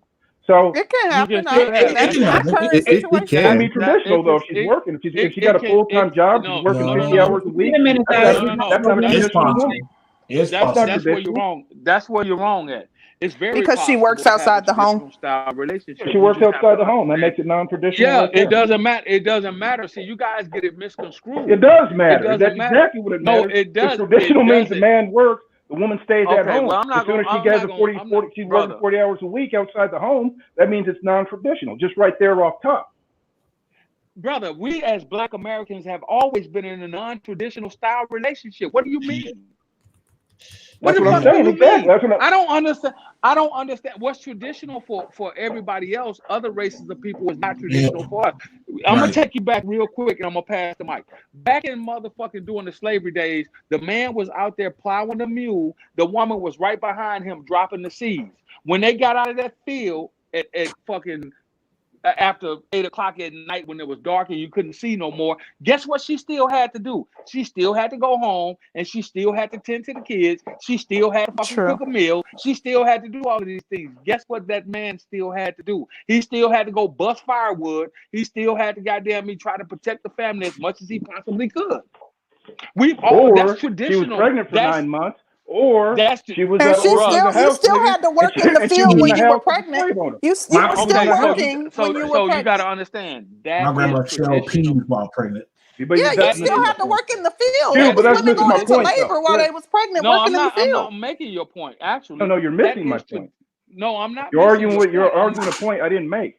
All I'm saying is that you got to have balance, man. That's what it comes down to is the balance. And for each couple, that's going to be different. For what's balanced for, just like how what's traditional to you is different than what's traditional to me.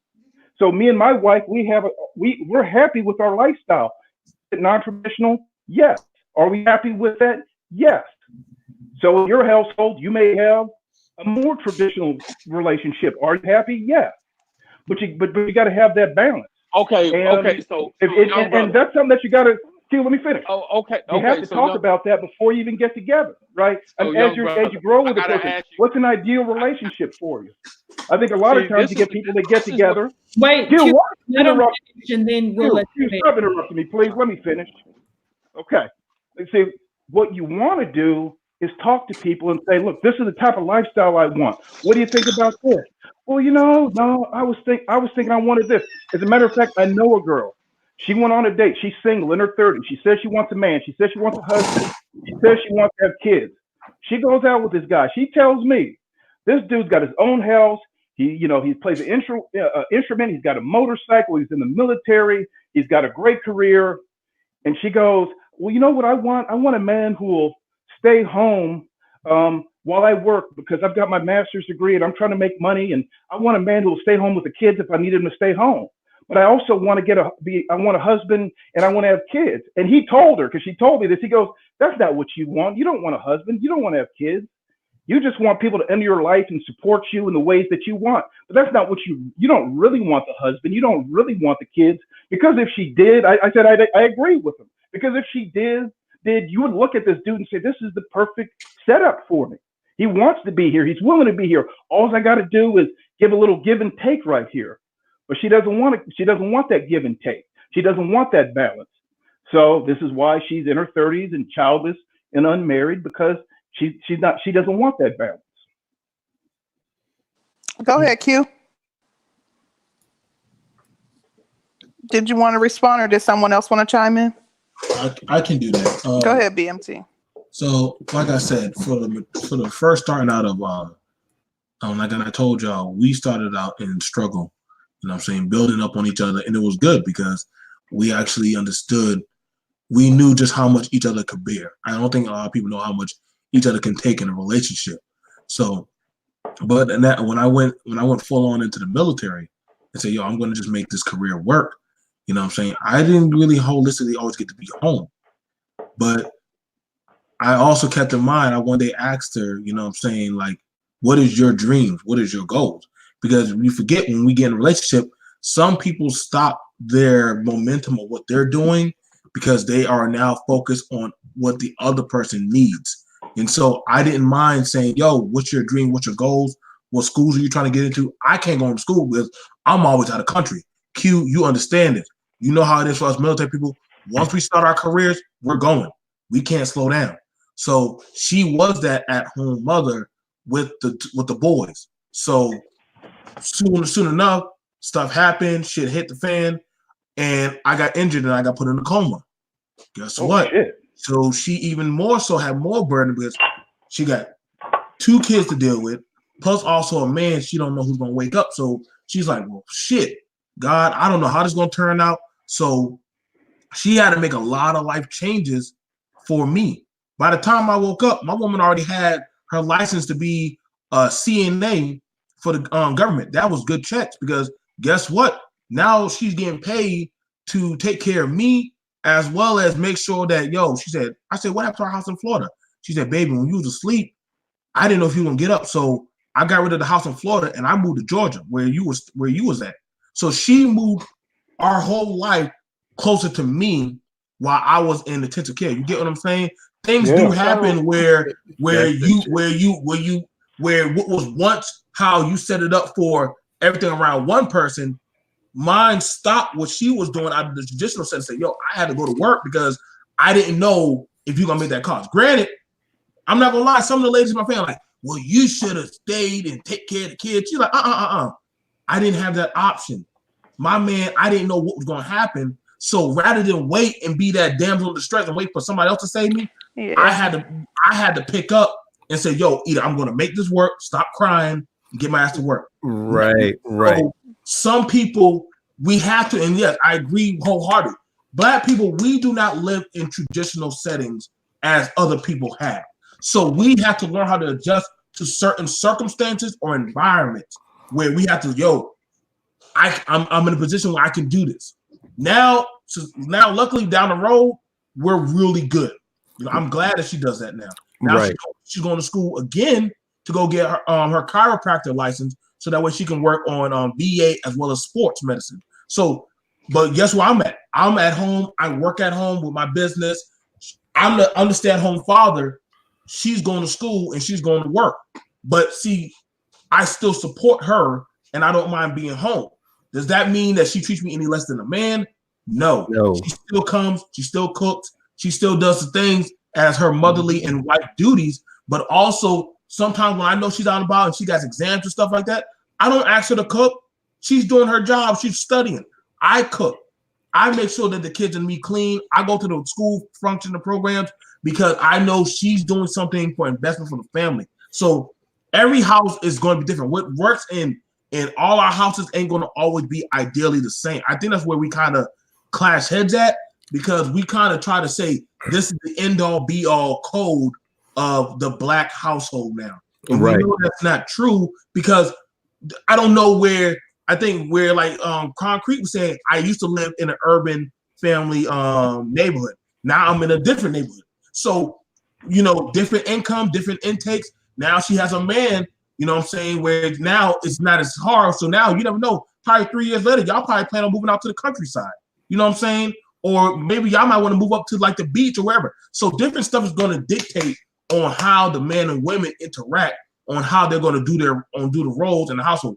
As long as you respect the man and you can make the play and say, baby, I submit to you. Just don't forget that you submit and provide for the family. Then y'all be copacetically fine. I'm just being realistic about this shit. Right. It's just like me and Danielle was talking the other day. Like, she knows off the rip that as long as she's with my plan, there ain't shit that I wouldn't do for her. But that doesn't exclude like her dreams, her goals, and her purpose either. Like when we talk about this shit, I take her input and I factor it into the master plan, and it becomes our plan. If that means that I have to shift and balance, you know what I'm saying? Shift the balance a little bit and cover for when she's busy and vice versa, then that's what the fuck we gonna do, because that is our household and it's gonna look different from everybody else. You know what I'm saying? It's just like BMT was just saying.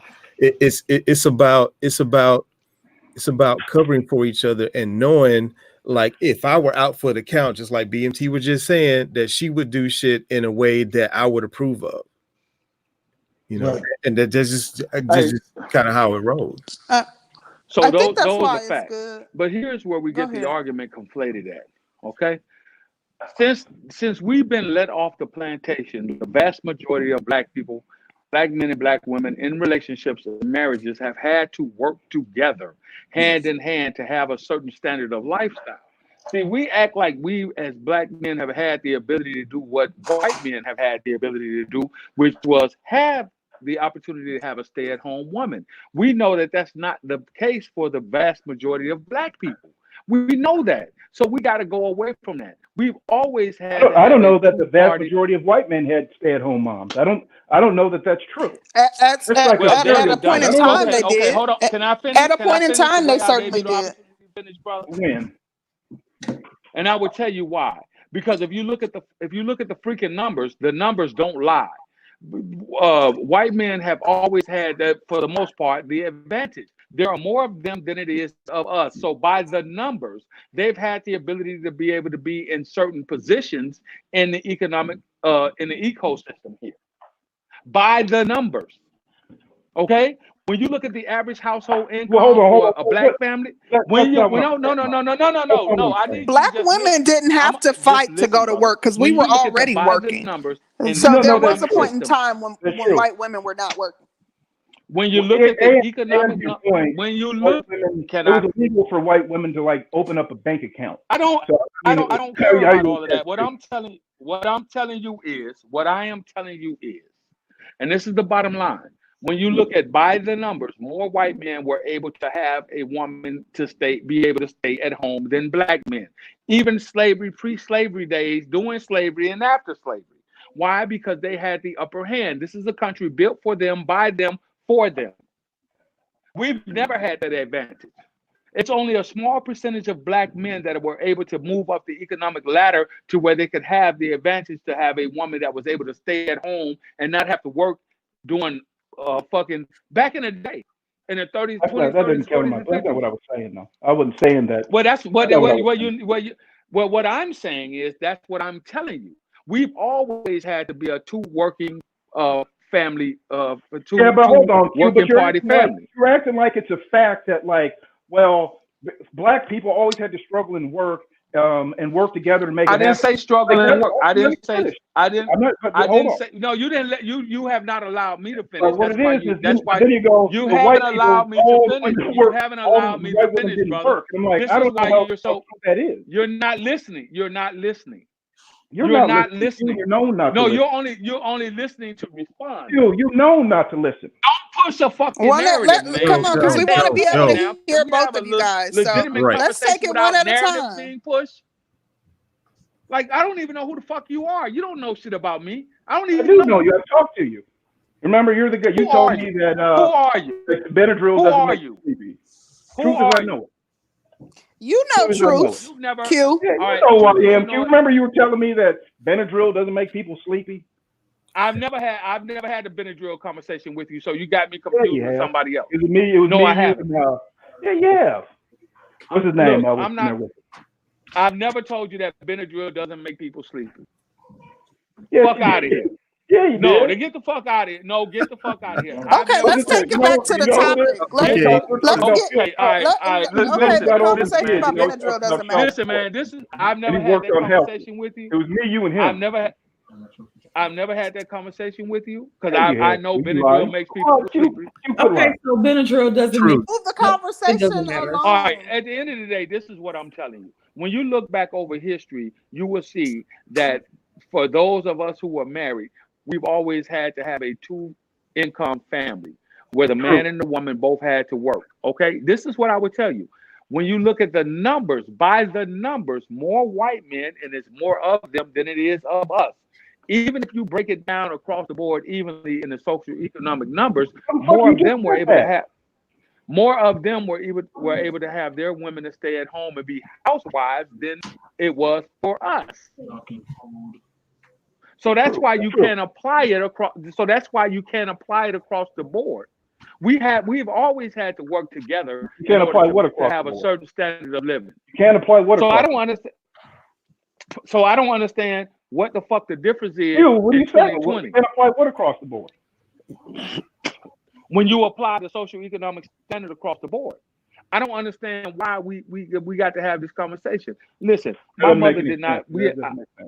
Well, I will tell you what. I'm gonna show you how it makes sense. My mother was afforded the opportunity. I'm talking about me. I'll personalize it right now. Me. My mother was able to be a stay-at-home mother because my father was able to make enough money to take care of the family. It was 6 of us, 5 boys, 1 girl. My mother didn't have to get a job until my baby brother was damn near ready to graduate high school in 2004. Then she went back and took up her I nursing want to career. speak on that though. She When you worked talk until she about decided to retire. when we Okay? talk up, That's not the average Black Q, can you hear American me? household in 2020. I can hear We you. know that. Q, can you hear concrete?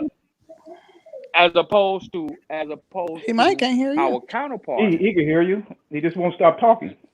I'm sorry. Go ahead, sister. Go ahead. What did you say? Can you hear me, Q? He can't hear me. Q, Okay. can you hear Concrete?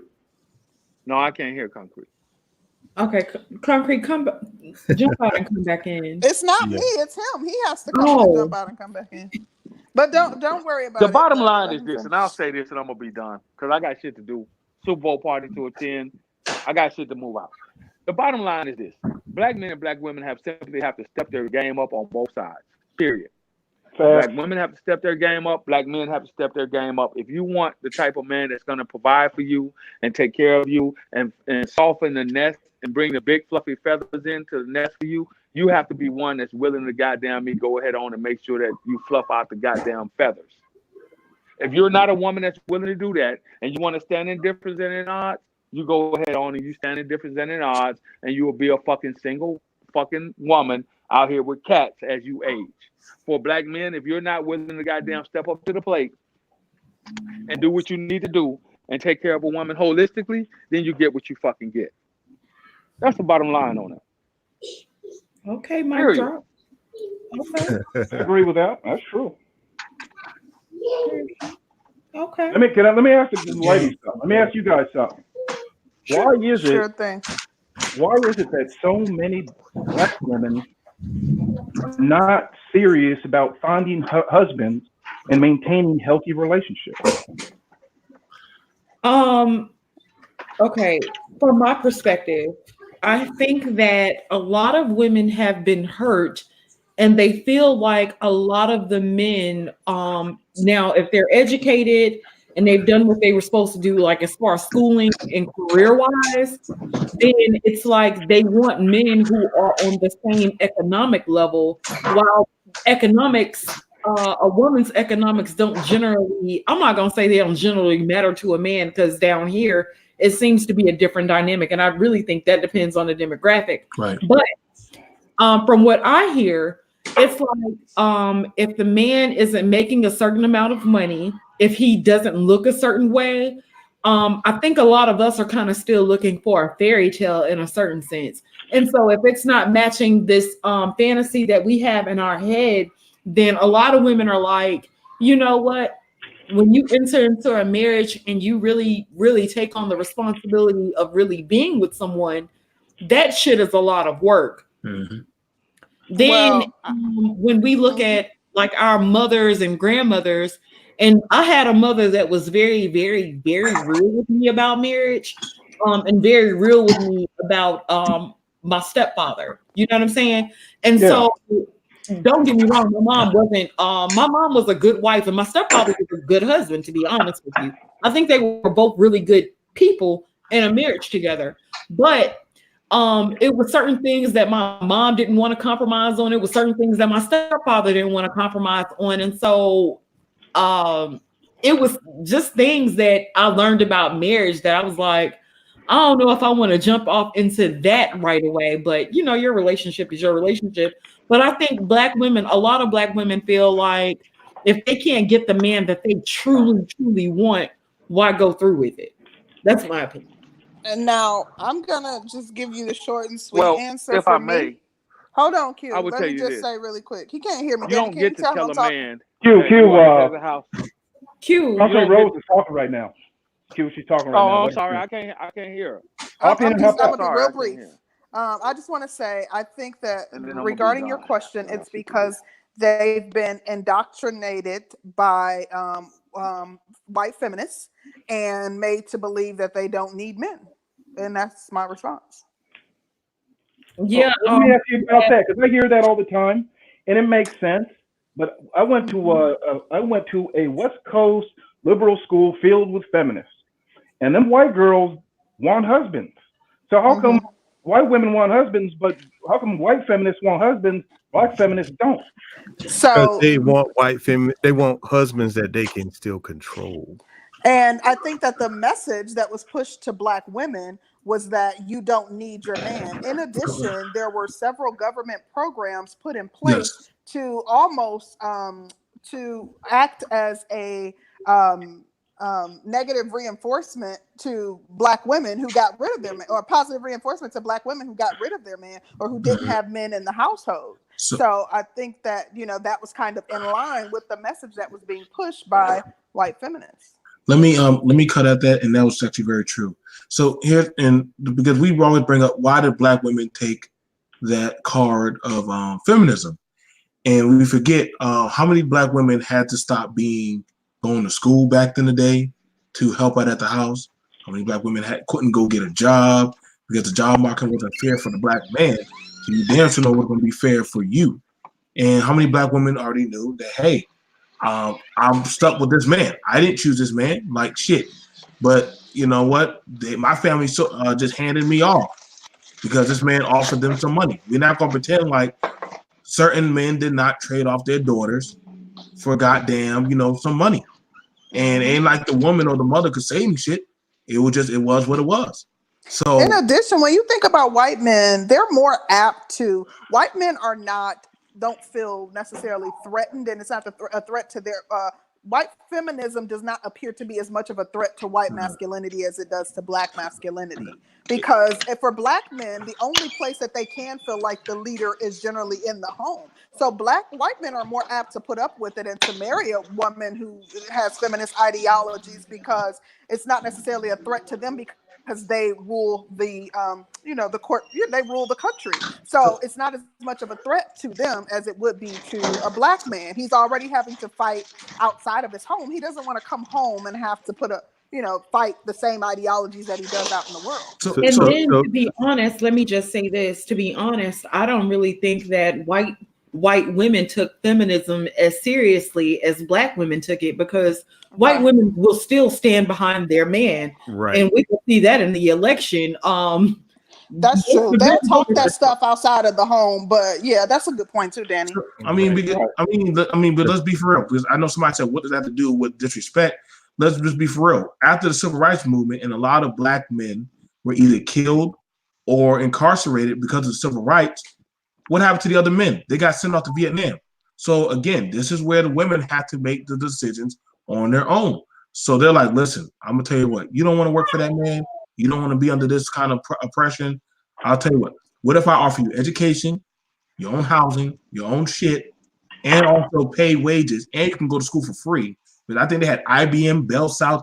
I remember all them those are all government contracting that were working with welfare for a lot of women. That's why if you notice, a lot of women, Black women, they work in what?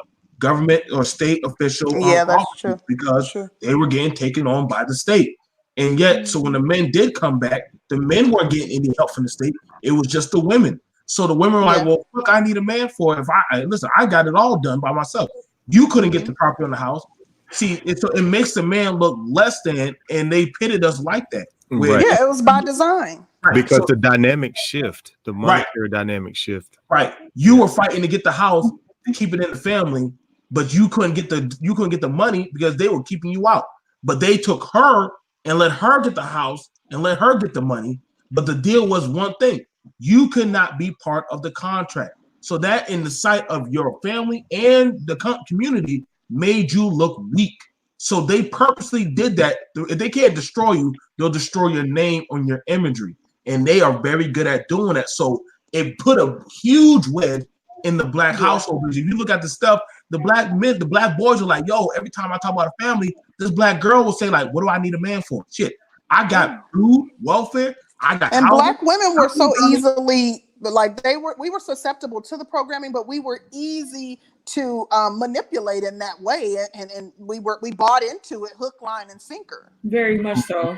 Right, because if you think about it, during that time period, it was already hard for the Black man to get and sustain employment and to keep that steady income coming into the household. Right. So if they always struggling, and she's like, well, shit, if I can go holler at your boy over here and get a place to stay and some money and some food, like shit. Yeah, I'm I going to need tell him you for? something from a woman's perspective. When I think about, because I hear people make some egregious comments about Black women, like, you know, even Black slaves and some of the things that they, some of the allegations that I hear made in this space. But I want to say something. As a woman, when you are in a position where you lose faith in your man because of his inability to provide, even if it is because he's being locked out of a system, so he's unable to provide because of circumstances beyond his control, you're looking for some sort of hope. So the government came and swooped in like, you know, Big Daddy, and said, okay, well, these are programs that we can allow you to access on the one condition that, you know, you keep the man out. Like, as a Black woman, that, you know, a lot of these women were mothers, they had young children, to know that you can feed your children as long as you know, basically act as an agent for the government by, you know, helping to subjugate your man. Women were willing to do it because they know their children would be fed. They felt hopeless. You know, they were looking for something that they could hang their hat on. They knew that every month that check was going to come as long as they kept that man out of the house, and or if they did, because most of them, they still had the man and he was sneaking in one door and sneaking out the other. But you know what I mean? Like it changed the power dynamic in the house. Yep. Right. And I don't really, That's true. We take a lot of account into like the crack era and mass incarceration either, which also helped change the dynamic of a lot of our families. So I think that's a big thing that we don't tend to touch on, because everybody's like, well, yeah, the Black women just let these motherfuckers come in and take over. And it's like, well, goddamn, if the men weren't there, I don't know. But it's pretty much it's the 50 pounds. It's the 50 pounds of silver. It's just a Judas story. It's where, what are you willing to do to get out of the burning building? It's like a bunch of rats trying to get off the ship. They're gonna claw and scratch and bite and kill, whatever it takes. And that's the only thing about it why I don't talk too much shit. Is like what my uncle said, like, you wasn't there in the crack era. I was. So how you gonna talk your shit if you wasn't there? So you don't know what it took for me to keep grandma's roof over our head when granddaddy died. So I had to get out there. It's easy to do the Monday morning quarterback thing. Right, when you wasn't there. So it's easy to talk your shit. And I'm like, I get it. Some people, we gotta say, well, you did what you did. I don't approve of it, but you wasn't there. Just like the same thing. Right. So everybody, it's like, it's easy to talk after the damage has been done, and it is what it is. So if you know better, then do better. Well, you know, one thing too is, I agree with all that, but you know, then some people take it all the way and they go, well, white feminism did this, right? And it was feminism and it was welfare. And it's like, yeah, that's all a part of it. And deindustrialization and mass incarceration and birth control and divorce. I mean, there's a whole lot of components here. But a lot of these narratives that I hear, they make it sound like Black women are just stupid and hopeless and were tricked by the devil and had no power or autonomy or agency to make the decision for themselves.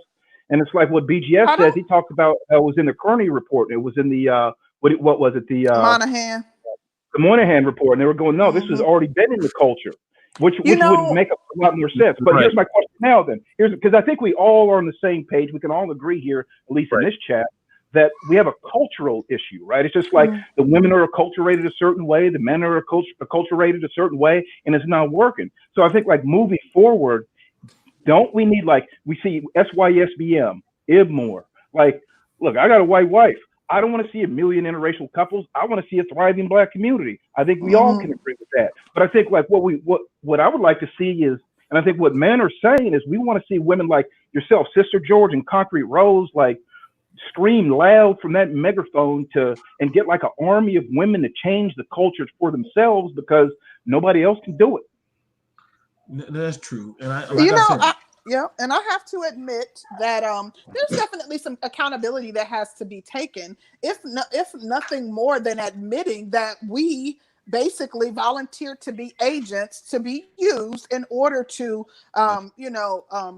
subjugate our own men. So I do think that there's some accountability, but to me, I feel like the biggest factors are those factors that we listed, because programming is very powerful. It starts from the time that you're a young child. Like, this isn't something that adult women just had to face one day. You're being indoctrinated from the time that you are able to understand what's going on in the world around you before you're even in school. That's why they can do studies and with kids as young as like 3 and 4 years old, and they choose one doll over the other. So this programming is very strong. It's like years and years of conditioning. It's psychological conditioning that's all around you. So it's not something that you can just shirk at. But there is definitely some accountability to be had on the other side. And I think that's part of why we have these conversations, because we do have to own up to our mess. We can't fix what we don't own. Right. Like what Truth was just saying is like you asking Danielle and Concrete to push a snowball uphill in the middle of hell. You have to, though. I don't know if there's another option besides that, is there? You know what? The whole thing with the channel and what we wanted to do, because I think Concrete and I are both very, very accountable, but at some point I can't take on all the mistakes and she can't take on all the mistakes that everybody else made. Now I can get on here and I can sit here and I can admit to my mistakes in life where I fucked up at, but I'm not continuously making the same mistakes. But at the same token, I don't want to necessarily be in a position to judge my sisters, but it's like, okay, I try to set the example. Like, look, this is where I fucked up at. This is what I'm doing to fix it. What's up with you? And I don't uphold my sister's fuckery as well, but it's like, if you're not calling the women out, y'all ain't calling the women out. Y'all ain't telling we can't win that they doing this and they doing that. And it's like, okay, these are grown women. If you don't think, if they didn't listen to the men that they had or the men that they ran off, you really think they're going to listen to somebody, especially if you're not in a economic status, because people don't really listen to you when you ain't flashy with shit. In addition, how can we make them so we don't have any consequences for them to suffer? So black people are hardhead. Like, you have to have something you can take away or some way you can impact them for them to generally fully understand your message. In addition, like, we can, because I do say, I feel like the method that the men use, to me, it's not effective. Like, you guys aren't reaching the masses because of you beating them over the head with the messages that you're sending and or your delivery. So we're trying something different. Like, we're having these conversations, and the underlying message is accountability. Even if we're not coming out and saying, sis, you personally, you got to be accountable for having a baby by that dude. The underlying theme of a lot of our panels is accountability.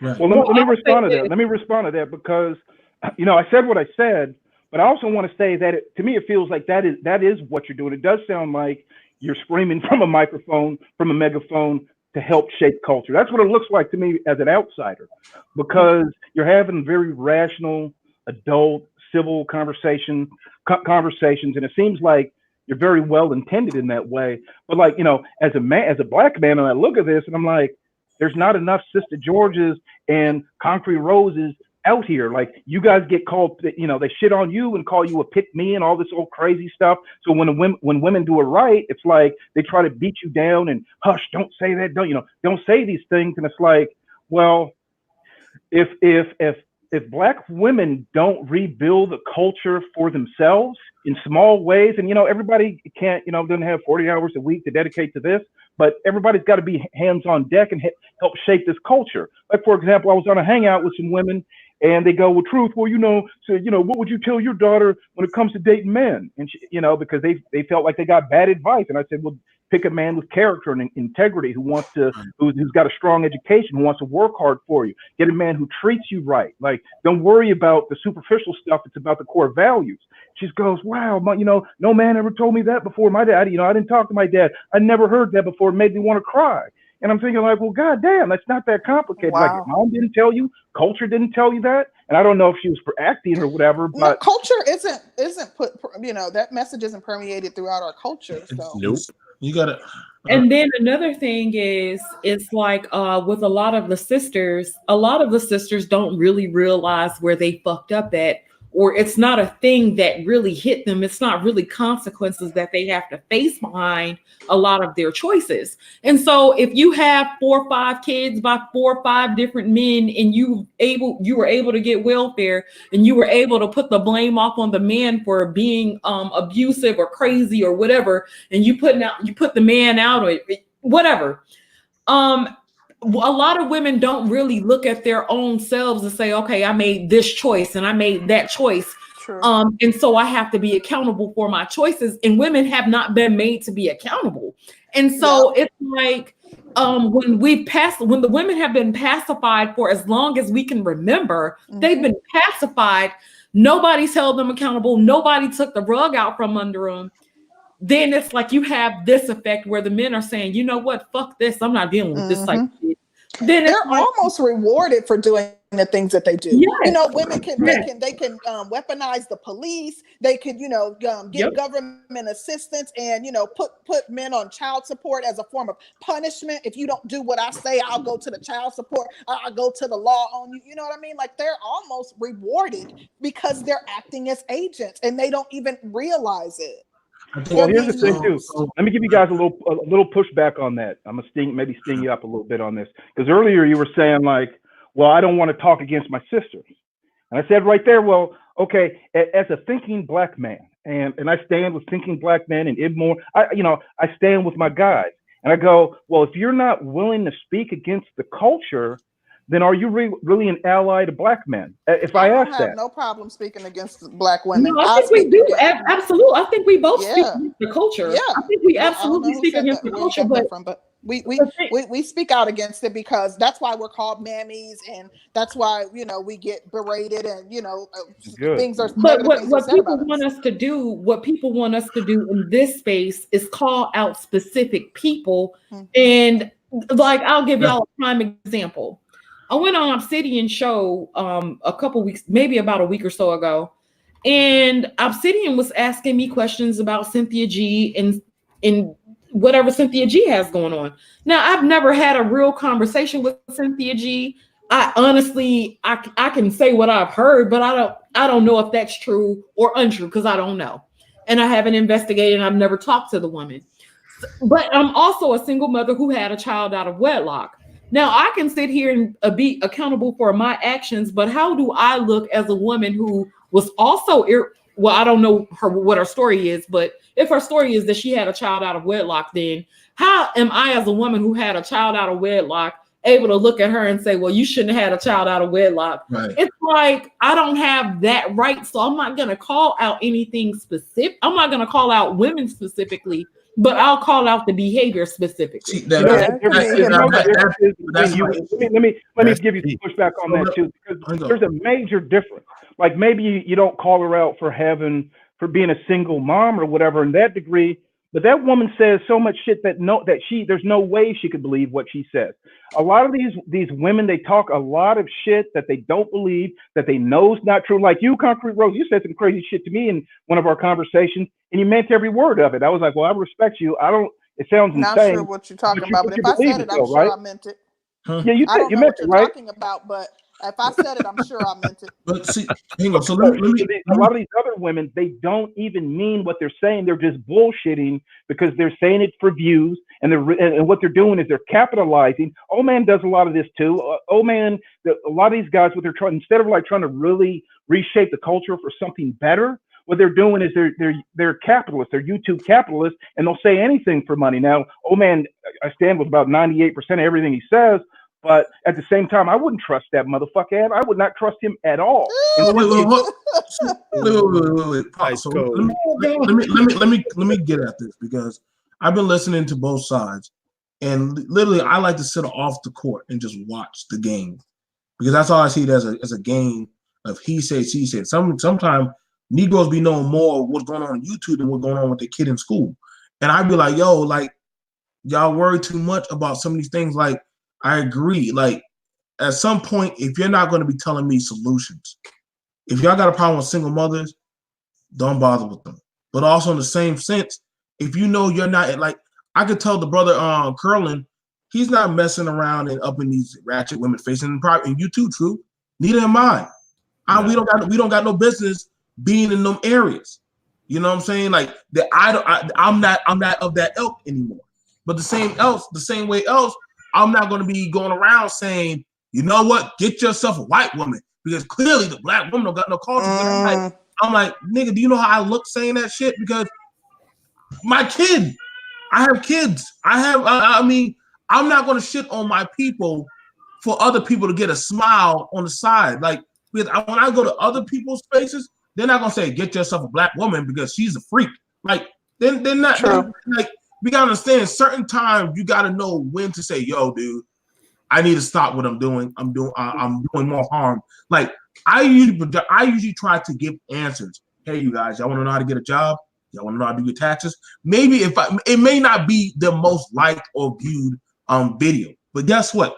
At least I can't say I was part of the buffoonery or the fuckery.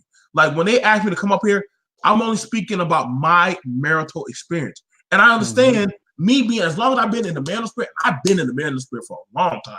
I've been there. Right. And like you were saying earlier, it's like, okay, so certain guys will blaspheme the black woman, but you know, if you go to a different area, a different culture, and you start dealing with those women and your guard is down, dude, you're susceptible to the same shit. And that's what I don't think a lot of these cats realize. Right. It's because there's a lot of behavior that is inherent to a woman. Just as like, and that is the key, Curlin. Right. Just like there's a lot of behavior that is inherent to men in general. You know what I'm saying? So if you go and let's say deal with, say, a Brazilian chick, you know what I'm saying? She's seeing the same thing that, you know, the black woman will, but she's going to behave differently because that's inherent to her culture. But she has the capability of treating you the exact same way. It's just going to look different to you because it's foreign to you. And, you know, meanwhile, you think that you're all good, but at the other end of it, when you realize that you've got treated like shit, then you the light bulb comes on. You be like, oh, okay, well, goddamn, you know what I'm saying? And I'm saying this as a guy that has dealt with and married and lived with women of outside of just black women. That's how I know it for a fact. Right. You know, I'm speaking from experience. That's a good point. I think the thing about it is, and this is why I can vibe with Concrete and George, is because there's a balance. There's a balance, and some people just want to get on and just fumigate fumes of toxin, of just but they're not going to give you the answer. They're not going to give you the answer. Let me address this guy in the chat really quick. Blitz 7094. We're not up here to, our platform isn't about calling out any specific person. We're not calling out Obsidian for the malicious things that he said about the black community. We're not calling out anybody. There's a lot of speculation regarding Cynthia G. I'm not in her business enough to know if a lot of the allegations that are being made are even true. Like, what are we supposed to be calling her out on? And who do you hear us calling out? I mean, like I said, man, you're gonna have people like that, Concrete. Like, listen, man, I talked about being sexually abused as a child. People call me gay in the community. That's despicable that they would do that. But it's okay. But it's cool. Could I answer that, Concrete? Let me answer that real quick, because to me, I just look at it's like you don't have enough good women speaking up against bad women. But we talk about the behaviors. Why would we call out and attack? She's been attacked enough in the manosphere. We talk about the behaviors. We talk about the actual, as opposed to targeting one person. Why not focus on the behavior? Because she's not the only person. If everything that's being said about her is true, you think she's the only baby mama? You think she's the only person that had a successful YouTube channel and did something that wasn't favorable? So why not fake on the behavior? I think I'm not trying to attack you. It's not your fault. I'm not trying to attack you. But I'm just saying, like, as a man, I'm like, there's not enough of you, right? It's like we need more of y'all. And why does she have so many viewers and you have so few? Yeah, she's been doing it longer, but you're never going to have that many viewers because the culture likes that bullshit. and it's like the mag goes That's to the why we trash. don't have too many viewers now, because we're not talking about drama. Okay, but hold on, let's look at that. Remember when we were talking about the school thing? Now let's look at that. We talked about the school thing, I think the last video ago, and I said, well, black brothers, why don't y'all go by the kid's school? Or better yet, call the school. Mm-hmm. I had more pushback, and y'all girls, y'all people on the panel, I had more pushback. Well, we can't do this. We can't do that. So when you're saying you can't make sacrifice for your child, keep that same fucking energy. Because when you start making excuses, and I understand us as men on here, we know the world gives zero fucks for our excuses. You know how they come at us. So I understand that. Listen, man. If I know I'm not going to say nobody up here ain't putting up the work, putting in the fight. Sister George, shout out to you. You helped my friend. Now she got her book right there on Barnes & Noble, right on the shelf. Congratulations to you know her. What I'm saying? That's dope. So we're trying to help people move. Understand, the people who put in the work are going to get the least thank you, while the people who have to burn down and fuck up shit, they're going to get all the praise and get all the head and all the attention. So it's one of those stoicisms. Like, which one do you want to do? Understand, mind you, I'm gonna just show y'all with this. When O'Shea talks about tricking, and I love my brother, you know me, and he tells me, he's like, yo, whenever I talk about stupid shit or niggathons, niggas show up. Oh yeah. Let me talk about something about finances, getting a job, how to dress, how to speak properly in corporate world. Man, those videos be like only 1,000, just barely making it. And he was like, see. So and that's like, true, because we like effery. We like effery, and that's what it is. I do want to address something Curlin said regarding women. I do think that it's an oversight that, especially when I think about westernized women and women who have been influenced by Western culture, because we influence women all over the world.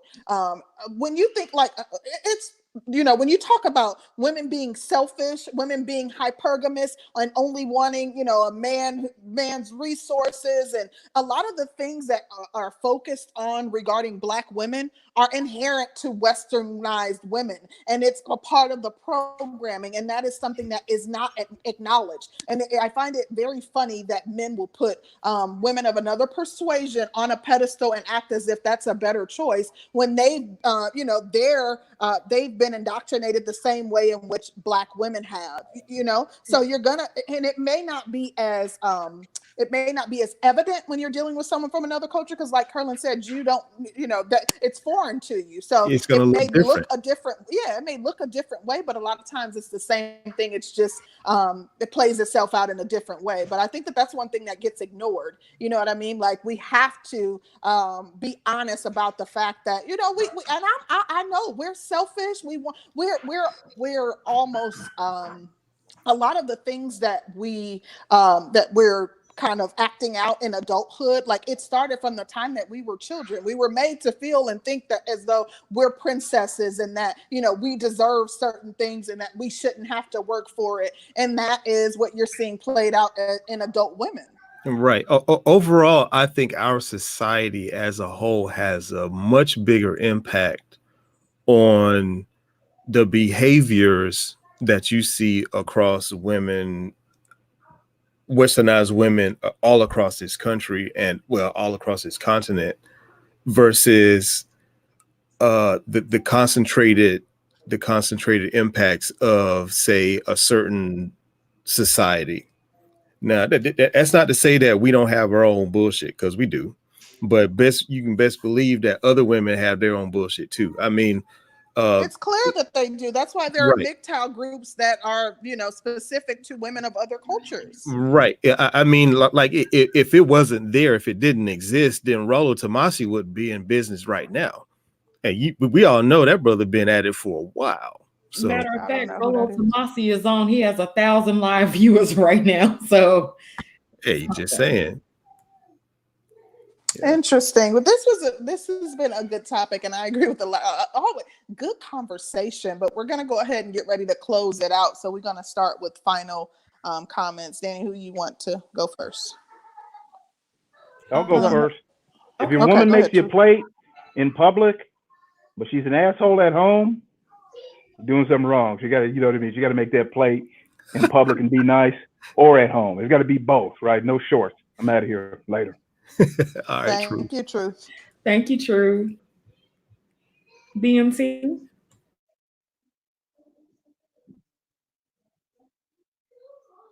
Okay. Curly. BMT got ghosts. Well, my final thoughts is more or less like it's I don't have any problem with like the whole SYSBM thing and like BGS said, seeking the right woman for you, but stay vigilant. Because if you think that you won't see certain characteristics and behaviors in women of other diasporas, then you fucking fooling yourself. So that's all I got. And babe, what we eating? She said she had pizza over there. Some DiGiorno You want for me you. to fix you some? You want me to fix you some? Hell yeah.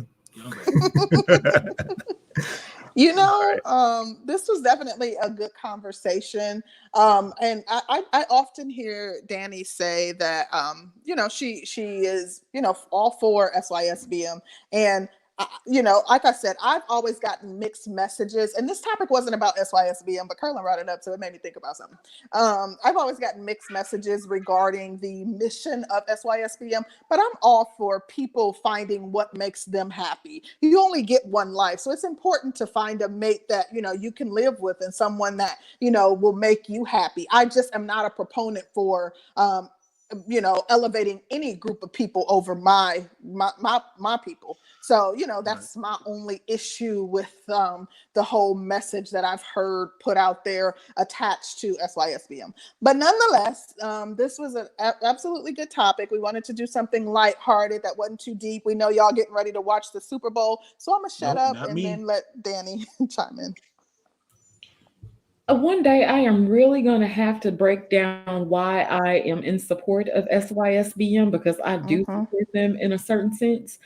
I feel like the pursuit of a person's happiness is directly up to them. And what makes a man is being able to make his own choices and to make his life the best life that he can do. And so when people say, oh, they're going off to these other races of women, you should have something to say about it. And I'm like, okay, what am I going to say about a man trying to do what a man does, which is build, create, and take care, do whatever they do. And it's not my business.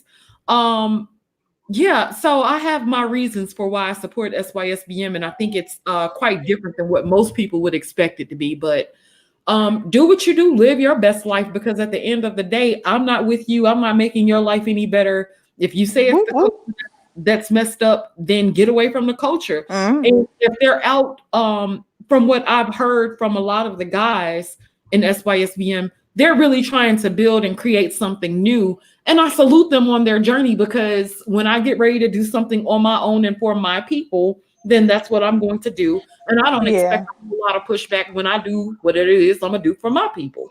So and that makes sense, Danny. You know what? We will have to talk about that, because I just don't like anybody elevating a group above my people, saying that they're better, and or I don't like the notion that we can be replaced. The Black community can be replaced, and we can rebuild and replace the current Black community. So I guess that's probably what kind of has left a bad taste in my mouth regarding the group, because I've heard those things attached to the group. But we gotta talk about it one day. Yeah, I think that would be a really, really good subject. Because my whole thing is, I really, at the end of the day, I'm not going to be the one dragging them by the foot trying to get them to stay here. Right. Good point. And I'm also the type of person, if your ass want to leave, honey, let me help you back. I'm just not the one to hold a person back from what they're trying to do. You know what I'm saying? Very good points. Yeah, that's how I be looking at it. But with the topic, I feel like as when I'm happy, I want my man to be happy. I love serving my man. I love making my man feel good. And so I'm gonna do whatever it is that my man likes to be done for the most part. You know, to help us. So that's my final thoughts on it. Yeah. We will see. Thank you guys for your support. Thanks for tuning in. Enjoy the Super Bowl and happy Sunday. I'm not even watching the Super Bowl. I'm like I gotta do BMT, some. you not watching it? Not really. I probably like watching the commercials just to go, but I've seen most majority of the movie commercials, so I'm just not. I'm just gonna just chill out. Do something for Concrete, you would start Borgen right now. tribute to Kobe. Girl, you up there doing a remix. I mean, no. I greatly do. I greatly listen. I want y'all to know I do enjoy y'all too. I even have a guest. I even have a surprise for y'all. I do have a South African artist, rapper, signed by The Dream. I was gonna do an interview with him, but I also want to open it up for other Black content creators to get to sit down and do an interview with him also. So I definitely could put y'all name in the pot for y'all ladies to get to sit down, break bread with him. You know what I'm saying? I already definitely did that. George already knows how I do it on my side. And I definitely want to open it up. He's really good. I think I sent the message to George. So, definitely y'all two ladies, let me know. And if there's enough, if more people come, I'll step out the panel and y'all can sit with him. I talk with him. He's very cool. His YouTube channel is Chamberlain Y. Okay. And he's a South African rapper. So he's really good. Got the interview on your show so we can find out more about y'all don't even have to check it out. Y'all could just come on and just actually interview him and find out what's going on. And you know what I'm saying? Maybe that might be a spot that one day yourselves might want to hit up, and he might just throw y'all in a video or something like that. So y'all guys, like I said, I just support y'all. Y'all know I'm got my hand up and just everything y'all try to do, I just support it. Thank you, BMT. We appreciate your support. We really do. We really do. So you guys, we will see you guys on Wednesday. Absolutely. Hopefully you guys have a great weekend. Go 49ers. I'm taking all bets. I'm kidding. I don't bet anymore. But thank you guys so much for watching, and we'll see you guys Wednesday. Please be careful. No drinking and driving. Have fun. Go 49ers. Bye, guys. Bye, y'all. And broadcast and